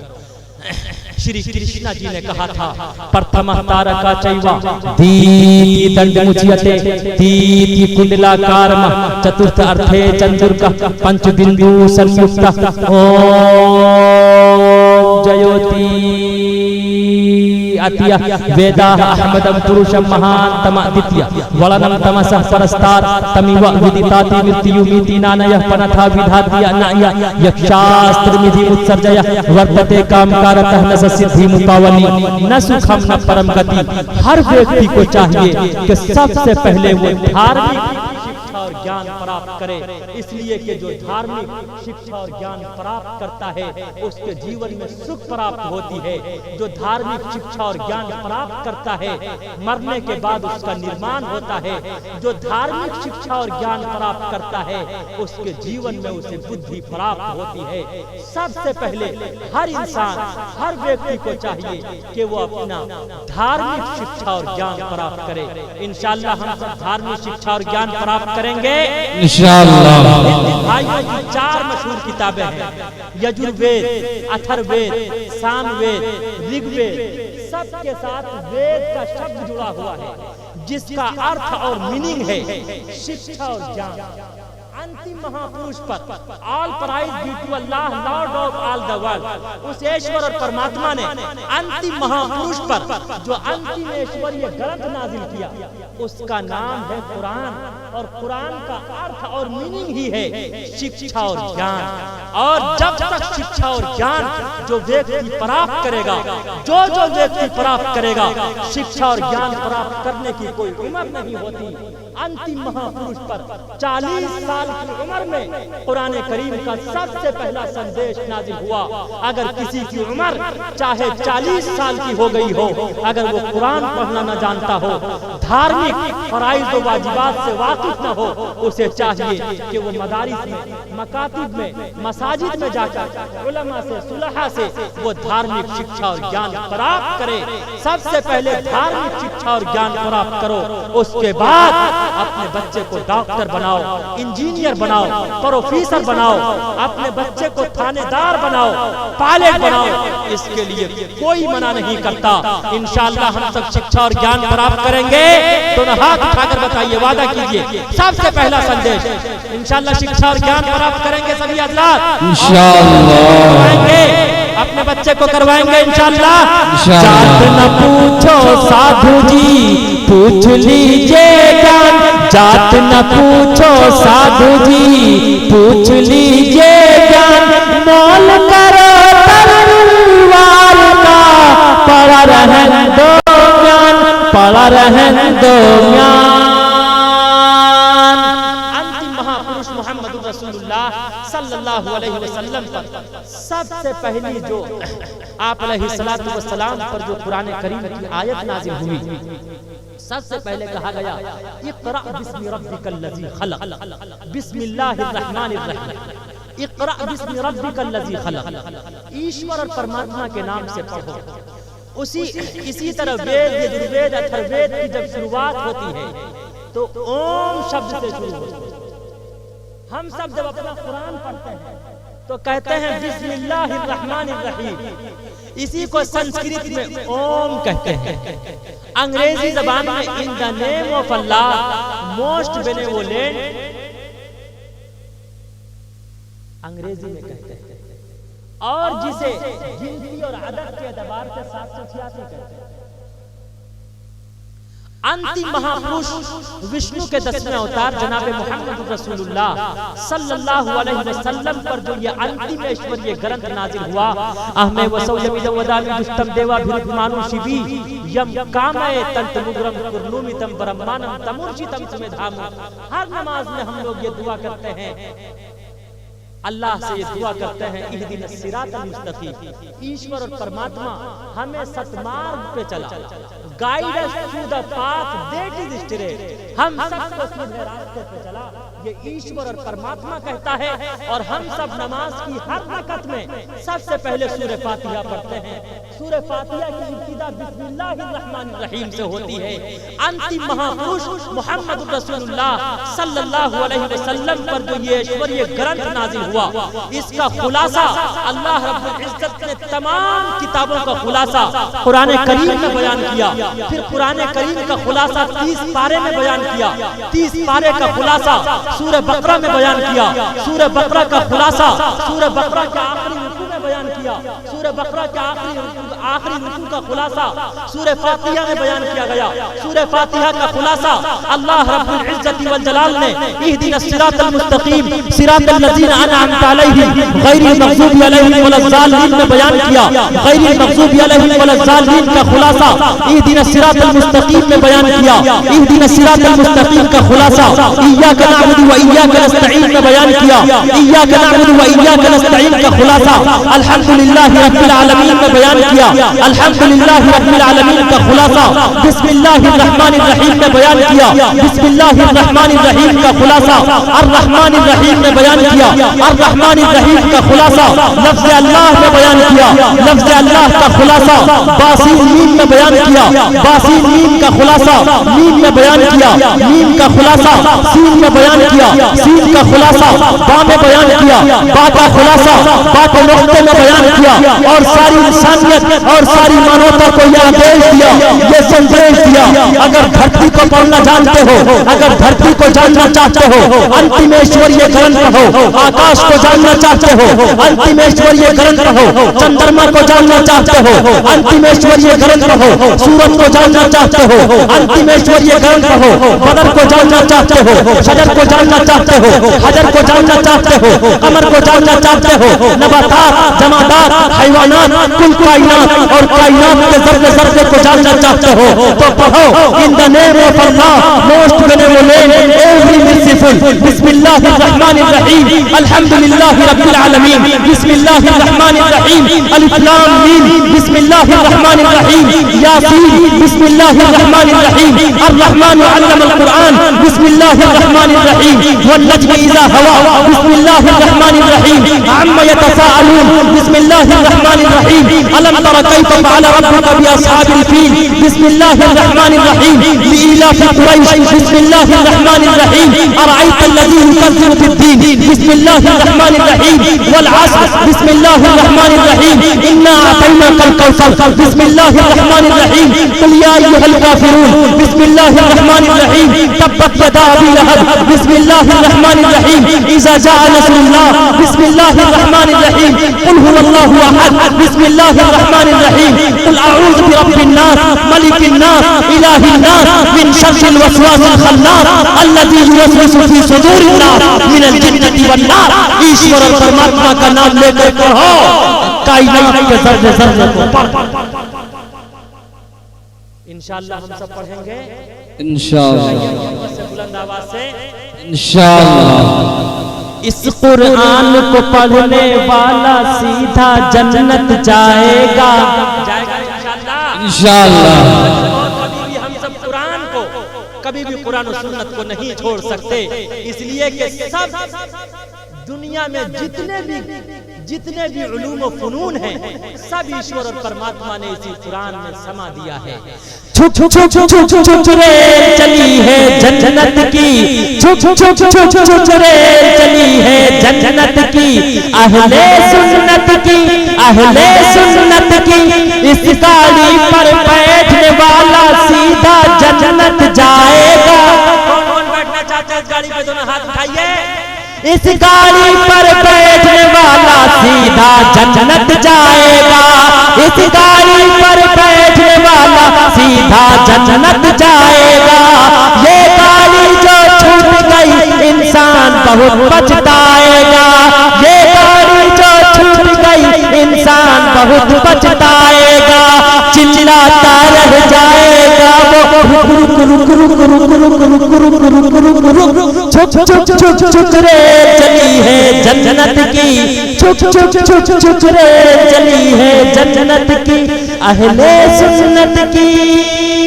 इंशाअल्लाह हम सबसे पहले शिक्षा और ज्ञान अगर प्राप्त करेंगे तो धार्मिक शिक्षा और ज्ञान प्राप्त करेंगे इंशाअल्लाह। हाथ उठाकर ये वादा कीजिए इंशाअल्लाह। और ज्ञान के हम सबका निर्माण नहीं हो सकता। एक दहरिया था, हजारों का मजमा जमा करके कहा करता जमीन ऑटोमेटिक बनी, आसमान ऑटोमेटिक बना, चंद्रमा ऑटोमेटिक बना, कायनात का जर्रा ऑटोमेटिक बना। सैयदना इमाम आजम अबू हनीफा का गुजर हो रहा था। इमाम आजम अबू हनीफा ने फरमाया पहले ये बता तू कैसे बने। उसने सोचा अगर मैं कहता हूँ मैं ऑटोमेटिक बना, इधर मम्मी बैठी हुई है, इधर डैडी बैठे हुए हैं, डैडी कहेंगे फादर कहेंगे मेरे लाल अगर तू ऑटोमेटिक बना तो मैंने तेरी मम्मी से विवाह किया, विवाह करने की जरूरत क्या थी। इधर मम्मी बैठी हुई है, मम्मी ये कहेगी कि मेरे लाल तू कह रहा है मैं ऑटोमेटिक बना, अगर तू ऑटोमेटिक बना 9 माह तुझे मैंने अपने गर्भ में अपने पेट में अपनी शिकम में रखा है, 9 माह पेट और शिकम में रखने की जरूरत क्या थी। उसने कहा कि मुल्ला जी मैं आपके इस क्वेश्चन का उत्तर आज नहीं दूंगा। कहा कब दोगे। कहा कल हमारा और आपका डिबेट होगा, हमारा और आपका मुनाजरा और मुकाबला होगा। कहा ठीक है कल 10 बजे हमारा और आपका मुकाबला होगा। सब जितने भी रुए जमीन पर भेदभाव करने वाले हैं वो सबसे पहले उलमा से ही मुकाबला करते हैं। लेकिन ऐ मुसलमानों आप भी मुकाबला करेंगे उलमा से? अरे बोलो मुकाबला नहीं, हम सब सम्मान करेंगे इंशाअल्लाह। हम सब सम्मान करेंगे उलमा का। कहा कल हमारा और आपका डिबेट मुनाजरा और मुकाबला होगा। कहा ठीक है। 10:30 बजे का वक्त मुकर्रर हुआ, दहरिया पहुंच गया, नास्तिक पहुंच गया 9:30 बजे ही। सैयदना इमाम आजम अबू हनीफा पहुंचे 10:30 बजे। कहा मुल्ला जी आप वादा फेल कर गए। कहा क्या हुआ। सुनो तो सही। जैसे ही मैं घर से चला मेरे सामने दरिया था, दरिया के सामने एक दरख्त था, दरख्त ऑटोमेटिक कटा, ऑटोमेटिक तख्ता बना, ऑटोमेटिक कश्ती बनी, ऑटोमेटिक में उस पर सवार हुआ, तुम्हारे सामने पहुंच गया। कहा मुल्ला जी तारवार तो नहीं छूट गया है। कहा क्या हुआ। मेरा नहीं छूटा तेरा छूटा। कहा मुल्ला जी कभी दुनिया का कोई मामूली दरख्त ऑटोमेटिक कट सकता है, ऑटोमेटिक तख्ता बन सकता है, ऑटोमेटिक कश्ती बन सकती है, ऑटोमेटिक आप उस पर सवार होकर मेरे सामने कैसे आ सकते हैं। ऐसा हो ही नहीं सकता। कहा जब दुनिया का एक मामूली दरख्त ऑटोमेटिक कट नहीं सकता, ऑटोमेटिक तख्ता नहीं बन सकता, ऑटोमेटिक कश्ती नहीं बन सकती, ऑटोमेटिक में उस पर सवार होकर तेरे सामने आ नहीं सकता, तो ये कायनात का जर्रा जर्रा ऑटोमेटिक कैसे बन सकता है। इसका कोई न कोई बनाने वाला जरूर है। यको जगदीश्वरा यको जगत गुरु सर्व अवतार धर्म ग्रंथ सच क्षमता सम्मलन प्रार्थना, इसका कोई न कोई बनाने वाला जरूर है। God only one. दरिया दरिया मेरी खता है या अल्लाह, दरिया दरिया मेरी खता है या अल्लाह, और समंदर तेरी अता है या अल्लाह। क्वेश्चन क्या, अगर ईश्वर और परमात्मा का वजूद है, ईश्वर और परमात्मा ने इस संसार को बनाया है, तो ये बताओ ईश्वर और परमात्मा का किबला और काबा, उसका मुखला किधर है, उसका रुख किधर है, उसका चेहरा किधर है। कहा बगल में मोमबत्ती की दुकान है, मोमबत्ती खरीद लो, मोमबत्ती खरीद ली। कहा जलाओ, जला दी गई। कहा बताओ मोमबत्ती की रोशनी का रुख किधर है? कहा चारों तरफ। कहा इसी तरह ईश्वर और परमात्मा का रुख भी चारों तरफ है। तस्यते भक्तिवान सरसियाम आइनमा तवल्लौ फकर्म वजहुल्लाह। जिधर भी रुख करोगे शबे बरात का हलवा सिर्फ शबे बरात में मिलेगा, लेकिन अल्लाह का जलवा हमेशा हर तरफ दिखाई देगा। पूरब पश्चिम उत्तर दक्षिण तेरे हैं, पूरब पश्चिम उत्तर दक्षिण तेरे हैं। मेरा तो बस तू ही खुदा है या अल्लाह, मेरा तो बस तू ही खुदा है या अल्लाह। क्वेश्चन क्या? अगर ईश्वर और परमात्मा का वजूद है, उसका किबला और काबा और मुखड़ा भी है, तो ये बताओ ईश्वर और परमात्मा से पहले इस संसार में क्या था, कौन था? इमाम आजम अबू हनीफा ने फरमाया गिनती आती है, कहा आती है, कहा गिनना शुरू करो। गिनती शुरू कर दी, 1 2 3 4 5 6 7 8 9 10। कहा यही करो बस। कहा ये बताओ 10 से पहले क्या है? अगर आप सबको भी पता है तो बताइए 10 से पहले क्या है? आगे से पीछे तक बताइए 10 से पहले क्या है? 9 9 से पहले, 8 से पहले, 7 से पहले, 6 से पहले, 5 से पहले, 4 से पहले, 3 से पहले, 2 से पहले, 1 से पहले कुछ नहीं। इसी तरह ईश्वर और परमात्मा से पहले इस संसार में कुछ नहीं था। ईश्वर पहले भी अकेला था, अब भी अकेला है, हमेशा अकेला रहेगा। तू अबदी है, तू अज़ली है मेरे इलाह, तू अबदी है, तू अज़ली है मेरे इलाह। बख्श दे सबको इस जलसे में या अल्लाह। आगे से पीछे तक कहिए आमीन। बख्श दे सबको इस जलसे में या अल्लाह। कहा अगर ईश्वर का वजूद है, ईश्वर का किबला और काबा भी है, ईश्वर का मुखड़ा भी है, ईश्वर से पहले इस संसार में, अल्लाह से पहले इस संसार में कुछ नहीं था, तो ये बताओ अल्लाह अभी क्या कर रहा है? इमाम अबू हनीफा ने फरमाया मैंने तमाम क्वेश्चन का उत्तर नीचे बैठकर दे दिया, लेकिन इस क्वेश्चन का उत्तर ऐसे नहीं दूंगा। कहा कैसे दोगे? कहा तुझे कुर्सी से उतरना होगा, मैं कुर्सी पर बैठूंगा तब इस चौथे क्वेश्चन का उत्तर दूंगा। कहा ठीक है, मैं कुर्सी से नीचे आता हूँ, तुम कुर्सी पर आओ। अब देखिए इमाम आजम अबू हनीफा कुर्सी पर बैठ रहे हैं, वो दहरिया कुर्सी से नीचे उतर रहा है। चौथा क्वेश्चन क्या था?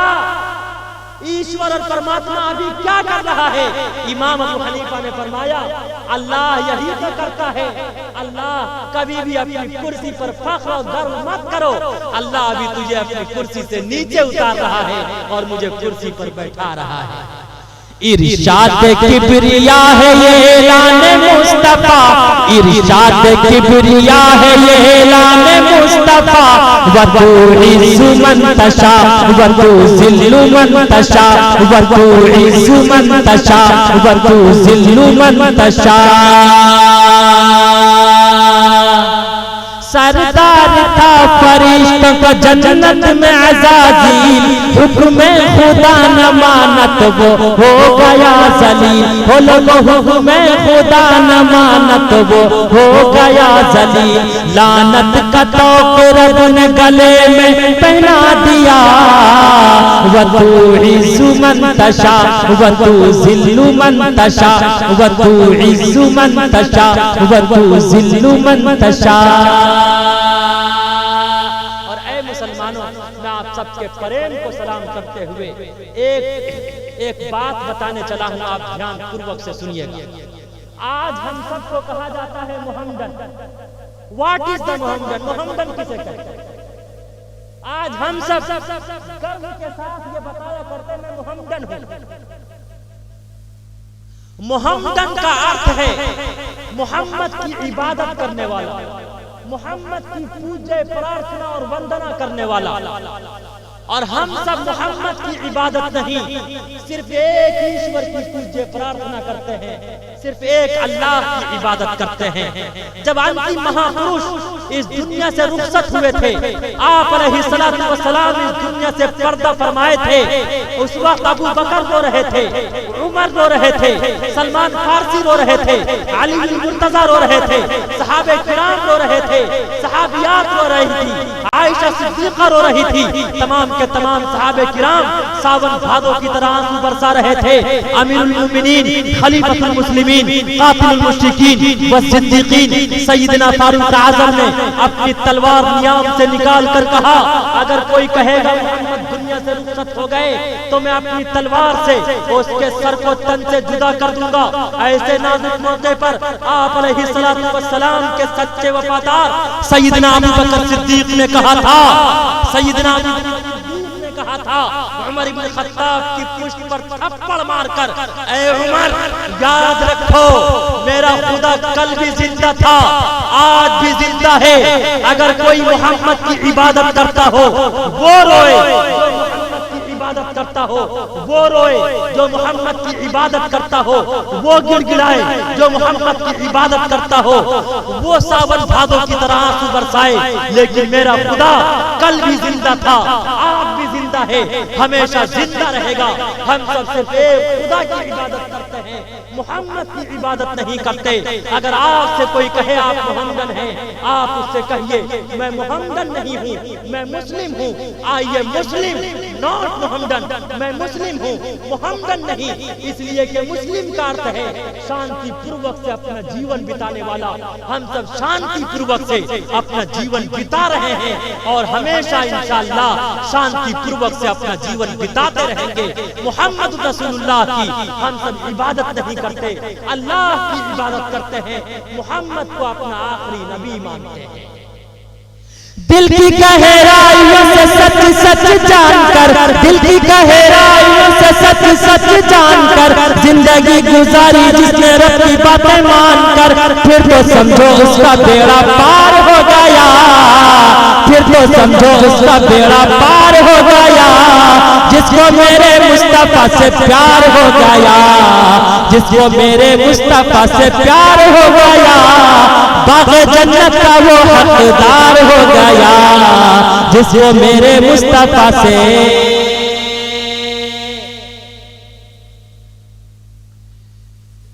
जिला रामपुर में एक हिंदू भाई ने मुझसे क्वेश्चन किया, ध्यान पूर्वक से सुनिएगा, मैं 2-3 बात बता के अपनी बात खत्म करता हूं। एक हिंदू ने क्वेश्चन किया कि व्हाट इज द हलाला, हलाला किसे कहते हैं? मैंने उनसे कहा 2 शब्द याद कर लो। इस्लाम पर एतराज करने वालों, हलाला परोसिस का नाम नहीं है, हलाला रिजल्ट का नाम है। अगर किसी की पत्नी अय्याशी करे, दूसरे के बिस्तर पे जाए, अपने खानदान और शौहर की इज्जत को दांव पर लगा दे, उसका शौहर उसे ट्रिपल तलाक दे दे, 3 तलाक दे दे, तो 3 तलाक देने के बाद अब उस पति को उस पत्नी से दोबारा विवाह करने का कोई अधिकार नहीं है। हाँ, अगर फिर ऐसे हालात पेश आ जाएं, सिर्फ एक ऑप्शन है, अगर सिर्फ ऐसे हालात पेश आ जाएं कि उसका शौहर, उसका पति, उसका हस्बैंड अपनी वाइफ को फिर 3 तलाक दे दे, या उसका पति डेट कर जाए, तो उसे अधिकार है कि वो फिर अगर वो दोनों आपस में चाहें तो आपस में विवाह कर सकते। लेकिन अगर कोई मौलवी या मुफ्ती 5,000, 10,000, 20,000, 25,000 रुपए लेकर अगर वो एक दिन, एक रात, एक हफ्ता, एक महीना या 1 साल की शर्त पर विवाह कराता है, तो ऐसा करने वाले पर भी और करवाने वाले पर भी अल्लाह के नबी ने लानत फरमाई है।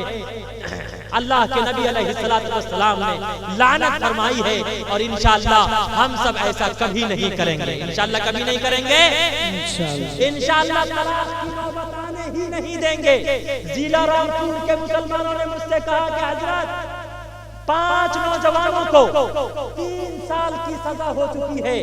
जिसने 3 तलाक दिया था, 3 तलाक देने की वजह से 5 नौजवानों को 3 साल के लिए जेल की सलाखों के पीछे भेजा जा चुका है। इसलिए ऐ नौजवानों, आज दोनों हाथ उठाकर ये वादा करो, दोनों हाथ उठाओ और ये वादा करो कि इंशाअल्लाह हम सब अपनी पत्नी को तलाक देंगे। अरे वाह, समझदार हो गए। अल्लाह रब्बुल इज्जत आप सबको बुद्धिमान बनाए। दूसरा क्वेश्चन क्या उस हिंदू ने, व्हाट इज द ट्रिपल तलाक? ट्रिपल तलाक किसे कहते? मैंने कहा कि किसी ने नहीं समझाया होगा। सुनो, अगर कोई मरीज किसी डॉक्टर के पास जाता है, डॉक्टर उसके लिए 3 कैप्सूल लिखता है, कहता है सुबह खाना, एक दोपहर खाना, एक शाम खाना। लेकिन अगर कोई मरीज तीनों कैप्सूल एक ही मर्तबा खा जाए, पूरी बोतल दवाई गदागद एक ही मर्तबा निगल जाए, तो बताओ इसमें किसकी गलती है? क्या कुरान की गलती है, या हदीस की गलती है, या इन अकाबिरीन की गलती है, उलमा की गलती है, सुलहा की गलती है, फुकहा की गलती है? किसकी गलती है मुसलमानों? हाथ उठाकर बताओ, जिंदा दिली के साथ बताओ, किसकी गलती है? क्या दवाई की गलती है? अरे पीने वाले मरीज की गलती है। इसी तरह अगर कोई नौजवान जज्बे में आकर तलाक देता है, तो तलाक देने वाले नौजवान की गलती है, कुरान की कोई गलती नहीं। इसलिए ऐ मुसलमानों, नौजवानों, याद रखो, ट्रिपल तलाक बहाना है, ये मुस्लिम लीग की निशाना है। आज 3 साल की सजा के लिए अगर किसी मुस्लिम नौजवान को जेल की सलाखों के पीछे 3 साल के लिए भेज दिया जाए, तो बताओ अगर किसी का बेटा 3 साल के लिए जेल चला जाए, तो उसका बाप अपनी बहू को घर में रहने देगा? नहीं रहने देगा। अर्थ ये है, मीनिंग ये है, मतलब ये है कि बेटा 3 साल तक जेल की सलाखों के पीछे तड़पता रहे और 3 लाख का जुर्माना उस पर आयद कर दिया जाए और उसकी बहू अपने मैके में तड़पती रहे। छोटे छोटे बच्चे हाथ में कासे गदाई लेकर, भिक्षा पात्र लेकर भीख मांगने पर मजबूर हो जाएं, कोई उसका पुरसाने हाल ना हो। इसलिए नौजवानों, कभी भी जज्बे में आकर अपनी पत्नी को तलाक मत देना। इसलिए कि गुस्सा आना मर्द होने की अलामत है, गुस्से को पी जाना शौहर होने की अलामत है। गुस्सा ना आना ना मर्द होने की अलामत है, फालतू में गुस्सा आना कमजोरी की अलामत है। उसे डॉक्टर से इलाज कराना चाहिए और गुस्से के वक्त अपने गुस्से को कंट्रोल करना शौहर होने की अलामत है। गुस्से के वक्त बीवी का खामोश रहना पाकीज़ा उल्फत और मोहब्बत की अलामत है। इंशाअल्लाह हम सब अपने गुस्से को कंट्रोल करेंगे इंशाअल्लाह। और माएं बहनें वो भी आज ये वादा करें, हमारी माएं बहनें भी कम नहीं हैं, माएं बहनें भी कम नहीं हैं। जब शौहर शादी और विवाह करके लाता है, उस वक्त वो 25-30 किलो की होती है, खा खा कर 80-90 किलो की हो जाती है। जिंदगी में अगर कभी परेशानी, दिक्कत और मशक्कत का सामना करना पड़ता, तो अपने शौहर के तमाम एहसानात को भूल कर कहा करती है, मैंने अपने इस शौहर की जिंदगी में कभी दुख के सिवा सुख नहीं देखा। और बाज़ औरत तो इतनी बेहया होती है, देवर पर फरेफ्ता हो जाती, बहनोई पर फरेफ्ता हो जाती, उससे आई लव यू कहती है और अपने शौहर को नजरअंदाज कर दिया करती। याद रखो, और उल्टा चोर कोतवाल को डांटे, अपने शौहर से तलाक का मुतालबा करती। याद रखो, तलाक का मुतालबा करने वाली औरत और तलाक का मुतालबा करने वाली कोई भी खातून हो, या नाजायज तलाक दिलवाने वाली सास हो या ससुर हो या कोई भी रिश्तेदार हो, ऐसे लोगों पर अल्लाह के नबी अलैहिस्सलातु वस्सलाम ने ये इरशाद फरमाया, जो औरत फालतू में अपने शौहर से तलाक का मुतालबा करती है, उसे जन्नत तो दूर की बात, कभी उसे जन्नत की खुशबू भी नहीं मिलेगी। इसलिए मैं अपनी माओ बहनों से कहना चाहता, कभी भी अपने शौहर से तलाक का मुतालबा मत करना। और आप लोगों से कहना चाहता कि औरत के जज्बात से मत खेलना। ये जितने बड़े मियाँ हैं वो कहते हैं कि हजरत मेरी बहू बहुत टेढ़ी है, आज का ये यंग आता और शिकायत करता, हजरत एक प्रश्न पूछना चाहता है। क्या पूछना चाहता है? मेरी वाइफ फौरन जज्बे में आ जाए। याद रखो, औरत का जज्बे में आना अल्लाह की तरफ से अता करदा नेमत है। अगर ये औरत जज्बे में ना आए तो शादी के बाद अपने माँ बाप की मोहब्बत और ममता को छोड़कर शोहर के साथ ना जाए। अगर औरत जज्बे में ना आए तो भाई बहन की मोहब्बत को छोड़कर अपने शोहर के साथ ना जाए। अगर औरत जज्बे में ना आए, खानदान, कुंबा और बिरादरी को छोड़कर अपने शोहर के साथ ना जाए। अगर औरत जज्बे में ना आए, अपने तमाम के तमाम रिश्तेदारों को छोड़कर शोहर के साथ न जाए। अगर ये औरत जज्बे में न आए, 9 माह तक अपने गर्भ में अपनी शिकम में बच्चे की बोझ को बर्दाश्त न कर पाए। अरे हम और आप 24 घंटा 5 किलो का पत्थर अपने पेट पर रखकर नहीं बर्दाश्त कर सकते, लेकिन एक औरत है 9 माह तक अपनी शिकम में अपने गर्भ में बच्चे की बोझ को बर्दाश्त करती और कभी भी आह नहीं करती, कभी ऊप तक नहीं करती। अगर उसके अंदर जज्बा न होता, वो बच्चे की विलादत नहीं करती, बच्चे को जन्म नहीं दे सकती। अगर औरत के अंदर जज्बा न हो, बड़े ऑपरेशन से विलादत होती, एक मरतबा चुनकारती है, सारा दर्द खत्म हो जाया करता। अगर औरत के अंदर जज्बा न हो तो वो बच्चे की परवरिश न कर पाए। अगर औरत के अंदर जज्बा न हो तो वो पूरी जिंदगी अपने शोहर पर निछावर ना कर पाए। इसलिए नौजवानों, आज दोनों हाथ उठाकर ये वादा करो कि इंशाअल्लाह कभी भी हम सब जज्बे में अपनी बहू को, अपनी बीवी को तलाक नहीं दिलवाएंगे। इंशाअल्लाह देंगे ना दिलवाएंगे? दोनों हाथ उठाकर ये वादा कीजिए। इंशाअल्लाह नहीं दिलवाएंगे ना? इंशाअल्लाह। इंशाअल्लाह अल्लाह सबके जज्बे को कबूल फरमाए। अल्लाह चाहता है कि तलाक ना वाक़े हो, लेकिन हम सब मुसलमान तलाक दिए जा रहे हैं। और तलाक की वजह से मसलक मत बदलना। बहुत से लोग तलाक की वजह से मसलक बदल लिया करते हैं। जो तलाक की वजह से मसलक बदलेगा, याद रखो, गोया कि वो जिना कर रहा है, जिना का बाजार गर्म कर रहा है। अगर कोई तलाक की एक शख्स ने ख्वाब देखा कि मेरा खस्सी कर दिया गया, मैं खस्सी कर दिया गया हूं, एक मुफ्ती साहब के पास गया, एक मौलवी साहब के पास गया, उन्होंने कहा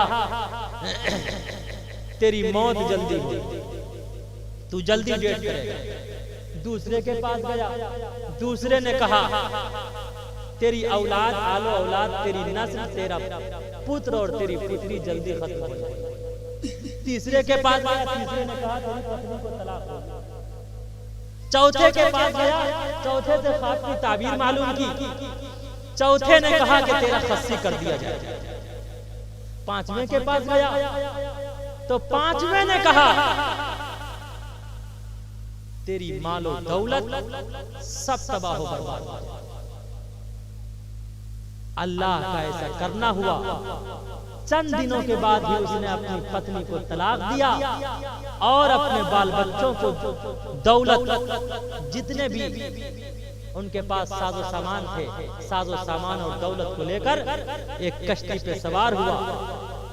इस पार से उस पार जा रहा था, तेज हवा चली, वो कश्ती पलट गई, वो भी मरा, बच्चा भी मरा, दौलत भी खत्म हुई, बीवी को तलाक भी हुई और समंदर के किनारे जब उसे देखा गया तो उसका खस्सी कर दिया गया था। याद रखो, तलाक की वजह से कभी अपने मसलक को बदलोगे, अल्लाह जिना के बाजार को गर्म कर देगा। अल्लाह की तरफ से ऐसा फटकार होगा, अल्लाह की तरफ से ऐसे अजाब में मुलव्विस कर दिए जाओगे, अल्लाह तुम्हारी शक्ल सूरत को खिंजीर और बंदर की शक्ल सूरत में तब्दील कर देगा। इसलिए कभी भी गुस्से में अपनी पत्नी को तलाक मत देना। नहीं दोगे इंशाअल्लाह? अच्छा, तलाक के माने भी छोड़ने के हैं, खुला के माने भी छोड़ने के हैं, समझ लो। बहुत से लोग कहते हैं और ये प्रश्न पूछते हैं, ये क्वेश्चन करते हैं, इस्लाम के खिलाफ ये आवाज उठाते हैं कि मर्द को तलाक का अधिकार है, औरत को नहीं। इस्लाम में मर्द को तलाक का अधिकार है, औरत को खुला का अधिकार है। तलाक के माने भी छोड़ने के खुला के माने भी छोड़ने के हैं। दोनों में फर्क यह है, मर्द को डायरेक्ट तलाक देने की इजाजत है, डायरेक्ट छोड़ने की इजाजत है, लेकिन औरत को इनडायरेक्ट छोड़ने की इजाजत है।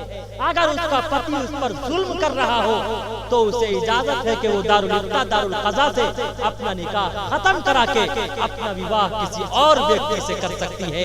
इस्लाम ने दोनों को यह अधिकार दिया है।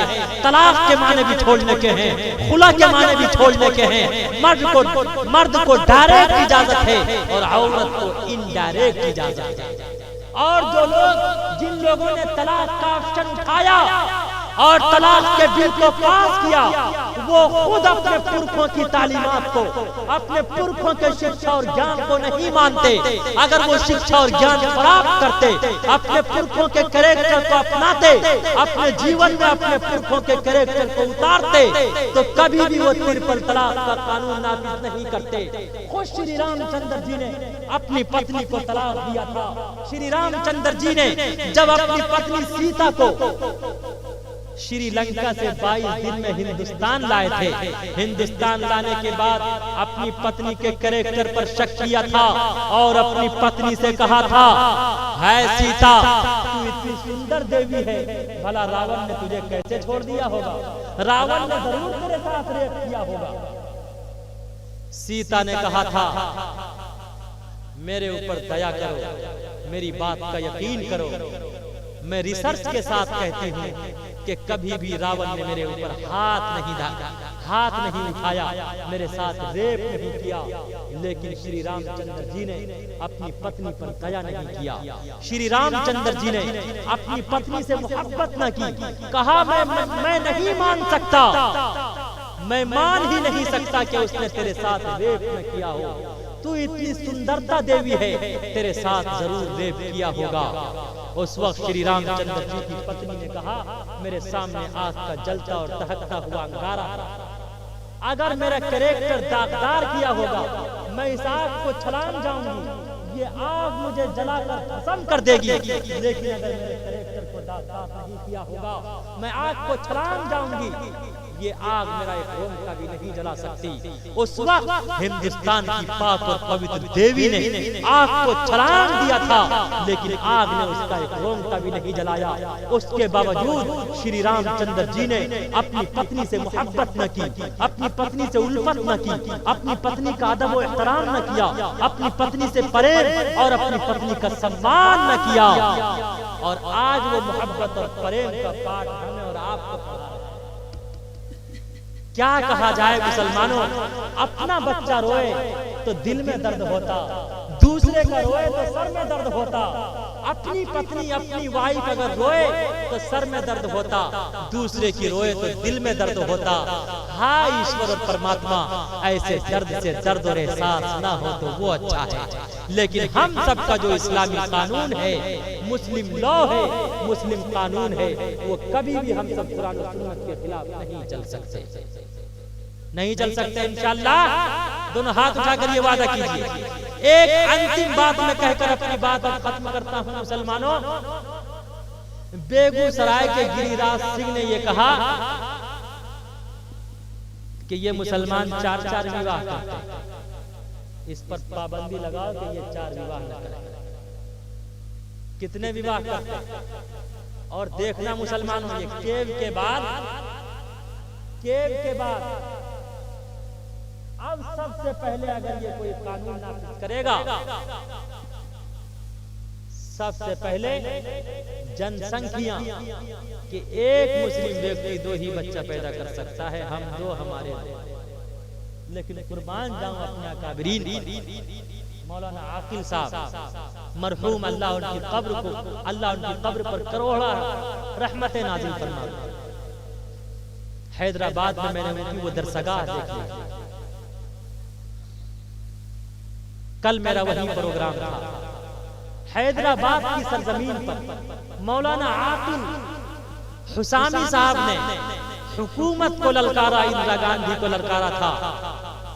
इंदिरा गांधी का नारा था कि हम 2 हमारे 2, लेकिन मौलाना आकिल साहब ने कहा था हम 2 हमारे 9।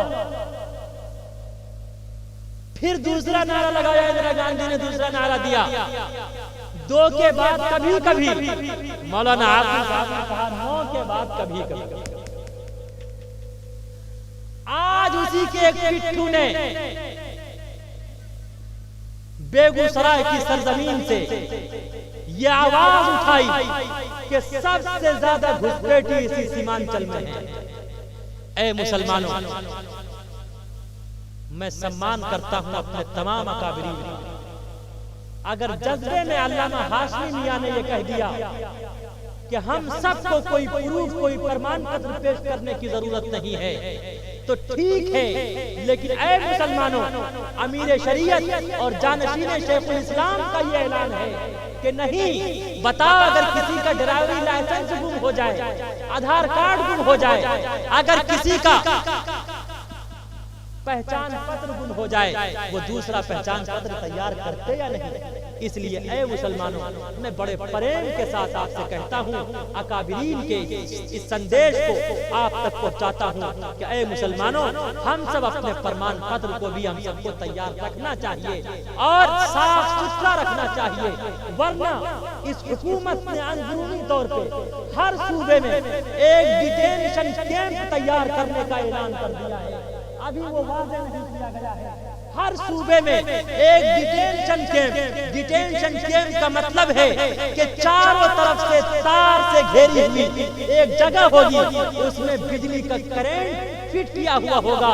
वो जितने लोगों का नाम एनआरसी में नहीं आएगा, उन तमाम लोगों को उसी में डाल दिया जाएगा। वो लोग न अपने रिश्तेदारों से मुलाकात कर सकते, न शादी कर सकते, न विवाह कर सकते, न अपने भाई बहन और रिश्तेदार से मिल सकते हैं। वो वहीं पर तड़प तड़प कर दम तोड़ देंगे। और उन्होंने सीएबी बिल के जरिए से अपने तमाम घुसपैठियों को वो पनाह दे देंगे। लेकिन हम मुसलमानों पर ये अत्याचार करने का इरादा कर लिया है। इसलिए मुसलमानों, कम से कम हमारा हर प्रूफ दुरुस्त होना चाहिए। आधार कम से कम खुदारा मैं 2 प्रूफ का ऐलान करता हूँ। मैं रिसर्च के साथ मैंने उसको पढ़ा, वो अंग्रेजी में बहुत बड़ा एक लिटरेचर है लिखा हुआ, उसमें है कम से कम 2 प्रूफ तैयार कर ले। नंबर 1, पैन कार्ड हर खातून का बनवा दें, इसलिए कि शादी के बाद औरत का नाम, शादी के बाद औरत का नाम शौहर के साथ हुआ करता है, उसके बाप के साथ अगर नाम होता है तो पैन कार्ड में हुआ करता है। इसलिए हर शादीशुदा मर्द, हर शादीशुदा हस्बैंड की जिम्मेदारी है कि वो अपनी पत्नी का पैन कार्ड तैयार करे। और जितने बच्चे 18 साल की उम्र को पहुंच चुके हों, वो कम से कम पैन कार्ड भी तैयार करें और पहचान पत्र भी तैयार करें। और जो छोटे बच्चे हैं, उन छोटे बच्चे का जन्म प्रमाण पत्र तैयार कर लिया जाए। इंशाअल्लाह ये तैयार करेंगे, इंशाअल्लाह हम ये तैयार करेंगे तो इंशाअल्लाह हम सब एनआरसी की नहूसत से बचेंगे और वक्त पड़ने पर हुकूमत को हम सब जवाब देते रहेंगे। तो गिरिराज सिंह ने कहा कि 4 विवाह पर पाबंदी लगनी चाहिए। मैं आज इस्लामपुर से, आज के इस जलसे से मैं गिरिराज सिंह तक ये पहुंचाना चाहता हूं कि इस्लाम में 4 विवाह करने का अधिकार है, आदेश नहीं है। लेकिन हिंदुइज्म में 4 विवाह करने का आदेश है। ब्राह्मण को 4 विवाह करने का आदेश है, छत्री को 3 विवाह करने का आदेश है, वैश्य को 2 विवाह करने का आदेश है, शूद्र यानी चमार और हरिजन को सिर्फ 1 विवाह करने का आदेश है। आदेश यानी हुक्म है। मजहब इस्लाम में 4 विवाह करने की इजाजत है, लेकिन हुक्म नहीं है। लेकिन हिंदुइज्म में 4 विवाह करने का हुक्म है, इजाजत नहीं है। श्री रामचंद्र जी के फादर का नाम था महाराज दशरथ। महाराज दशरथ की कितनी पत्नियां थी? 3 पत्नियां थी। पहली पत्नी का नाम कौशल्या था, दूसरी का नाम कैकेयी था, तीसरी का नाम सुमित्रा था। मैंने पंडितों से कहा कि बताओ, उन्होंने 3 ही विवाह क्यों किया? वो तमाम के तमाम पंडित खामोश हो गए। एक ने जवाब दिया, कहा पहला विवाह किया, उससे कोई पुत्र नहीं हुआ तो दूसरा विवाह किया, दूसरे से पुत्र नहीं हुआ तो तीसरा विवाह किया। मैंने कहा तीसरे से भी तो पुत्र नहीं हुआ, चौथा क्यों नहीं किया? मैंने कहा सुनो, जवाब तेरे पास नहीं, जवाब मेरे पास है। अरे उठाओ तुम महाभारत और पढ़ो। प्रथम तारका चैवा दीति दंड मुच्यते तीति कुंडलाकार चतुर्थ अर्थे चंद्रिका। तुम में 4 विवाह करने का आदेश है। श्री रामचंद्र जी और उनके फादर छत्री थे, छत्री को 3 ही विवाह करने का आदेश था, इसलिए छत्री ने 3 ही विवाह किया था। श्री रामचंद्र जी के फादर महाराज दशरथ ने 3 ही विवाह किया था, 3 ही शादियां की थी। कहा मैंने मान लिया कि इस्लाम में 4 विवाह करने का आदेश नहीं है, अधिकार है, लेकिन आप ये बताइए मोहम्मद साहब ने तो 12 विवाह किया था, 11 विवाह किया था। बेशक बाज़ मुहद्दिसीन ने 11 कहा, किसी ने 12 कहा, किसी ने आप अलैहिस्सलातु वस्सलाम के बेटे पुत्र के बारे में कहा आपके 3 बेटे थे, किसी ने कहा 4 बेटे थे। लेकिन हमारी वो बात जो उनकी किताबों से मिल जाए, टकरा जाए, हमारी किताबों से अगर उनकी बातें अगर टकरा जाए तो उसे मानने में कोई दिक्कत नहीं। बेशक 12 पत्नियां थी। पहली पत्नी का नाम खदीजा था, दूसरी का नाम सौदा था, तीसरी का नाम आयशा था, चौथी का नाम हफ्सा था, 5वीं का नाम ज़ैनब बिन्ते खुज़ैमा था, 6ठी का नाम उम्मे सलमा था, 7वीं का नाम ज़ैनब बिन्ते जहश था, 8वीं का नाम जुवेरिया था, 9वीं का नाम उम्मे हबीबा था, 10वीं का नाम सफिया था, 11वीं का नाम मारिया किब्तिया था, 12वीं का नाम मैमूना था, और जिस 11वीं का नाम मारिया किब्तिया था यमन के बादशाह ने गिफ्ट में दिया था, बाद में आप अलैहिस्सलातु वस्सलाम ने उससे विवाह किया था और उसी से इब्राहीम नामी पुत्र पैदा हुआ था। मैंने कहा बेशक मुहम्मद रसूलुल्लाह सल्लल्लाहु अलैहि वसल्लम ने 12 विवाह किया था, लेकिन श्री कृष्णा जी ने कितने विवाह किए थे? अरे उठाओ मंत्र और पढ़ते चले जाओ। अंधन तमः परविशन किया संभूति उपास्ते ततु भूलहिवते तकुलऊ संभूतियामृत यो न पिता जनिता यो विधाता धामानि वेद भुवनानि विश्वा यो देवानाम नामदा एक एव तम संप्रश्न भुवनयन्ति अन्या। श्री कृष्णा जी ने 16,108 विवाह किया था, जिनमें से 9 पत्नियों का नाम खुद महाभारत में मौजूद है।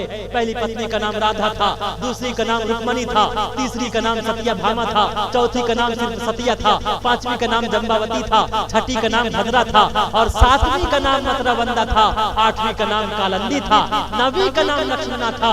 अगर मुहम्मद रसूलुल्लाह सल्लल्लाहु अलैहि वसल्लम की 12 पत्नियों की वजह से मुहम्मद रसूलुल्लाह सल्लल्लाहु अलैहि वसल्लम को अय्याश कहते हो, तो बताओ श्री कृष्णा जी ने 16,108 विवाह किया था। तुम बताओ श्री कृष्णा जी को क्या कहोगे? हमने हर धर्म के पुरखों का सम्मान किया है, हमारे अकाबिरीन ने, हमारे पुरखों ने हर धर्म के अकाबिरीन का सम्मान करने का आदेश दिया है, संदेश दिया है। तुम बताओ कि श्री कृष्णा ने 16,108 विवाह क्यों किया था? मुहम्मद रसूलुल्लाह सल्लल्लाहु अलैहि वसल्लम ने जवानी की उम्र में, 25 साल की उम्र में एक 40 साल खातून से विवाह करके सारी दुनिया को ये बता दिया, आज का नौजवान, आज का पीएम अगर किसी बुढ़िया से विवाह करता तो बुढ़िया तक नहीं निभाता, लेकिन अंतिम महापुरुष ने 25 साल की उम्र में 40 साल खातून, 40 साल बुढ़िया से विवाह करके पूरा जीवन आप अलैहिस्सलाम ने 54 साल तक आप अलैहिस्सलातु वस्सलाम ने उनके साथ अपनी जिंदगी गुजारी।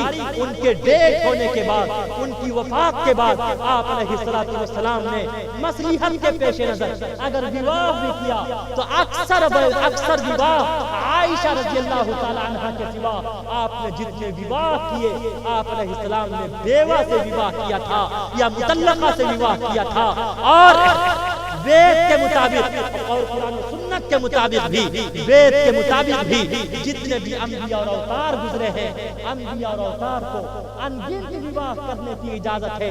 हजरत थानवी ने अशरफुल जवाब में लिखा है, हजरत थानवी ने अशरफुल जवाब में लिखा कि एक नबी के अंदर 40 मर्द की ताकत और कुव्वत होती। दूसरी रिवायत के मुताबिक एक मर्द के अंदर, एक नबी के अंदर 30 मर्द की ताकत और कुव्वत होती। और चौथी रिवायत और तीसरी रिवायत के मुताबिक एक नबी के अंदर 100 मर्द की ताकत और कुव्वत होती। उसके बावजूद अगर आप अलैहिस्सलातु वस्सलाम ने 12 पर इक्तिफा किया तो ये आप अलैहिस्सलातु वस्सलाम के पाक और पवित्र होने की सबसे उम्दा दलील है। आप अलैहिस्सलातु वस्सलाम के इसी पाक और पवित्र होने को जब तुलसीदास जी ने देखा तो तुलसीदास जी ये पुकार उठे, यहाँ ना पक्षपात कुछ राखूं, वेद पुराण संत मत भागूं, सन्वत विक्रम दो अनंदा, महाकोट चतुर परतंडा, राजनीति भौभीति दिखावे, अपना मत सबका समझावे, सुरन तत्व सुंदर सच्चारी, तिनको वंश भयो अधिकारी, तब तक मत दी सुंदर कोया, बिना महान होया। सल्लल्लाहु अलैहि वसल्लम आप अलैहिस्सलातु वस्सलाम के कैरेक्टर को अपनाया कि दीन और दुनिया की भलाई गर तुझे दरकार है, उसका दामन थाम ले जिसका मोहम्मद नाम है। इंशाअल्लाह हम सब मोहम्मद रसूलुल्लाह सल्लल्लाहु अलैहि वसल्लम के आइडियल और कैरेक्टर को मानकर इंशाअल्लाह अपनी जिंदगी शरीयत की रोशनी में गुजारेंगे, इंशाअल्लाह गुजारेंगे। और पूरी दुनिया में मोहब्बत और प्रेम का संदेश हम सब ने दिया है, दे रहे हैं, इंशाअल्लाह हमेशा हम सब देते रहेंगे। मुस्लिम साम्राज्यों ने 850 साल तक हिंदुस्तान में हुकूमत की, 850 साल तक हिंदुस्तान में हुकूमत की। अकबर बादशाह के वजीर का नाम था बिरबल। एक आज भी वजीर है, एक उस वजीर को देखो, एक आज भी पीएम है, एक उस पीएम को देखो। अकबर बादशाह के उस वजीर से, बिरबल से कुछ भेदभाव करने वालों ने कहा कि इसे हटाकर मुझे अपना वजीर बना लीजिए। अकबर बादशाह ने उन तमाम लोगों से उन तमाम लोगों से एग्जाम लिया, इम्तिहान लिया, कहा ये 3 सिक्के हैं, लेकर जाओ, एक पैसे का अब खरीदना, दूसरे का तब खरीदना, तीसरे का ना अब खरीदना न तब खरीदना। भेदभाव करने वाले गए, थोड़ी देर में वापस आके कहा कि बादशाह सलामत, अब मिला तब मिला, न अब मिला न तब मिला, तीनों पैसा तीनों सिक्का वापस कर। अकबर बादशाह ने सुबह सवेरे बिरबल से कहा, बिरबल ये तीनों सिक्के तुम लेकर जाओ, एक सिक्के का अब खरीदना, दूसरे का तब खरीदना, तीसरे का न अब खरीदना न तब खरीदना। बिरबल सुबह सवेरे जाता है, देखता क्या है कि एक जलेबी की दुकान है, गर्म गर्म ताजी जलेबी बन रही है, ताजी जलेबी बन रही। देखा कि ताजी जलेबी बन रही है, ध्यानपूर्वक से सुनिएगा। उसने ताजी जलेबी 1 पैसा देकर ताजी जलेबी खरीद ली। जलेबी बहुत गर्म थी, खाने के काबिल ना थी, थैली में कर ली। थोड़ा आगे चला तो देखता क्या है, एक बुढ़िया अपने हाथ में भिक्षा पात्र लेकर ईश्वर और परमात्मा के नाम पर क्वेश्चन कर रही है, सवाल कर रही है कोई ईश्वर और परमात्मा के नाम पर दान करने वाला? 1 पैसा उस बुढ़िया को दान कर दिया। जब आगे चला तो देखता क्या है कि नाच और गाने की महफिल लगी हुई है, 1 पैसा देकर नाच देख लिया। उसके बाद अकबर बादशाह की बारगाह में पहुंचा, कहा कि बादशाह सलामत, 1 पैसे का मैंने अब खरीदा, दूसरे का तब खरीदा, तीसरे का न अब खरीदा न तब खरीदा। कहा कैसे? कहा मैंने 1 पैसे की जलेबी खरीद ली, जलेबी उस वक्त खाने के काबिल न थी, अब खाने के काबिल है। 1 पैसे की मैंने ये 1 पैसे का अब खरीद लिया। कहा दूसरा पैसा? कहा दूसरा पैसा मैंने बुढ़िया को दान कर दिया, वो अब काम नहीं आया, मरूंगा तब काम आएगा। कहा तीसरा पैसा? कहा तीसरे पैसे का मैंने नाच देख लिया, जो न अब काम आया, मरूंगा न तब काम आएगा।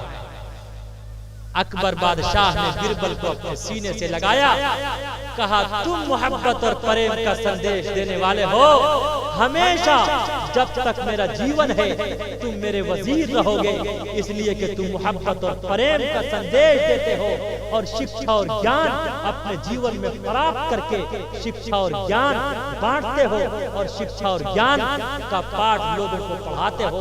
तुम पूरा जीवन वजीर रहोगे। एक वो वजीर था, एक ये वजीर है, एक वो पीएम था, एक ये पीएम है। लेकिन हम सब ऐसे लोगों को इंशाअल्लाह कभी भी बर्दाश्त नहीं कर सकते। इंशाअल्लाह। कल सवाल किया गया मुझसे कि हज़रत आप ये बताएं पीएम के बारे में क्या कहते हैं, ये कैसा पीएम है? मैंने कहा मैं पीएम का सम्मान करता हूं। सहाफी राइटर ने मुझसे पूछा, इंटरव्यू लिया, कहा कि आप ये बताएं कि आप इस पीएम के बारे में क्या कहते हैं?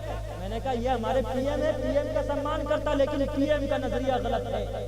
पीएम अपना नजरिया बदल ले, वरना ये तमाम के तमाम हिंदू मुस्लिम अगर प्यार करना जानते हैं तो वार करना भी जानते हैं। ये हिंदुस्तान मोहब्बत और प्रेम से चलेगा, ये हिंदुस्तान एक दूसरे के सम्मान से चलेगा। और हम तमाम मुसलमान ईवान हुकूमत तक ये भी पहुंचा देना चाहते कि हिंदुस्तान का मुसलमान रियाकार हो सकता, हिंदुस्तान का मुसलमान सियाकार हो सकता, हिंदुस्तान का मुसलमान खताकार हो सकता, हिंदुस्तान का मुसलमान बदकार हो सकता, हिंदुस्तान का मुसलमान गुनहगार हो सकता, लेकिन हिंदुस्तान का मुसलमान कभी हिंदुस्तान का गद्दार नहीं हो सकता, नहीं हो सकता, नहीं हो सकता। बदन में दौड़ता सारा लहू ईमान वाला है, बदन में दौड़ता सारा लहू ईमान वाला है। मगर जालिम, मगर जालिम, मगर जालिम समझता है कि पाकिस्तान वाला है, मगर जालिम समझता है कि पाकिस्तान वाला है। हिंदुस्तान के दो हाथ हैं। अरे तो 2 मिनट टाइम देंगे भाई, मैं अपनी बात खत्म कर देता हूँ, पूरा टाइम दे देंगे। अच्छा अच्छा अच्छा अच्छा दे देते हैं भाई, मैं अपनी बात खत्म करके इनको टाइम दे देता हूँ। ऐ मुसलमानों, ध्यान पूर्वक से सुनो। अब मैं ये बात कह के अपनी बात खत्म करता।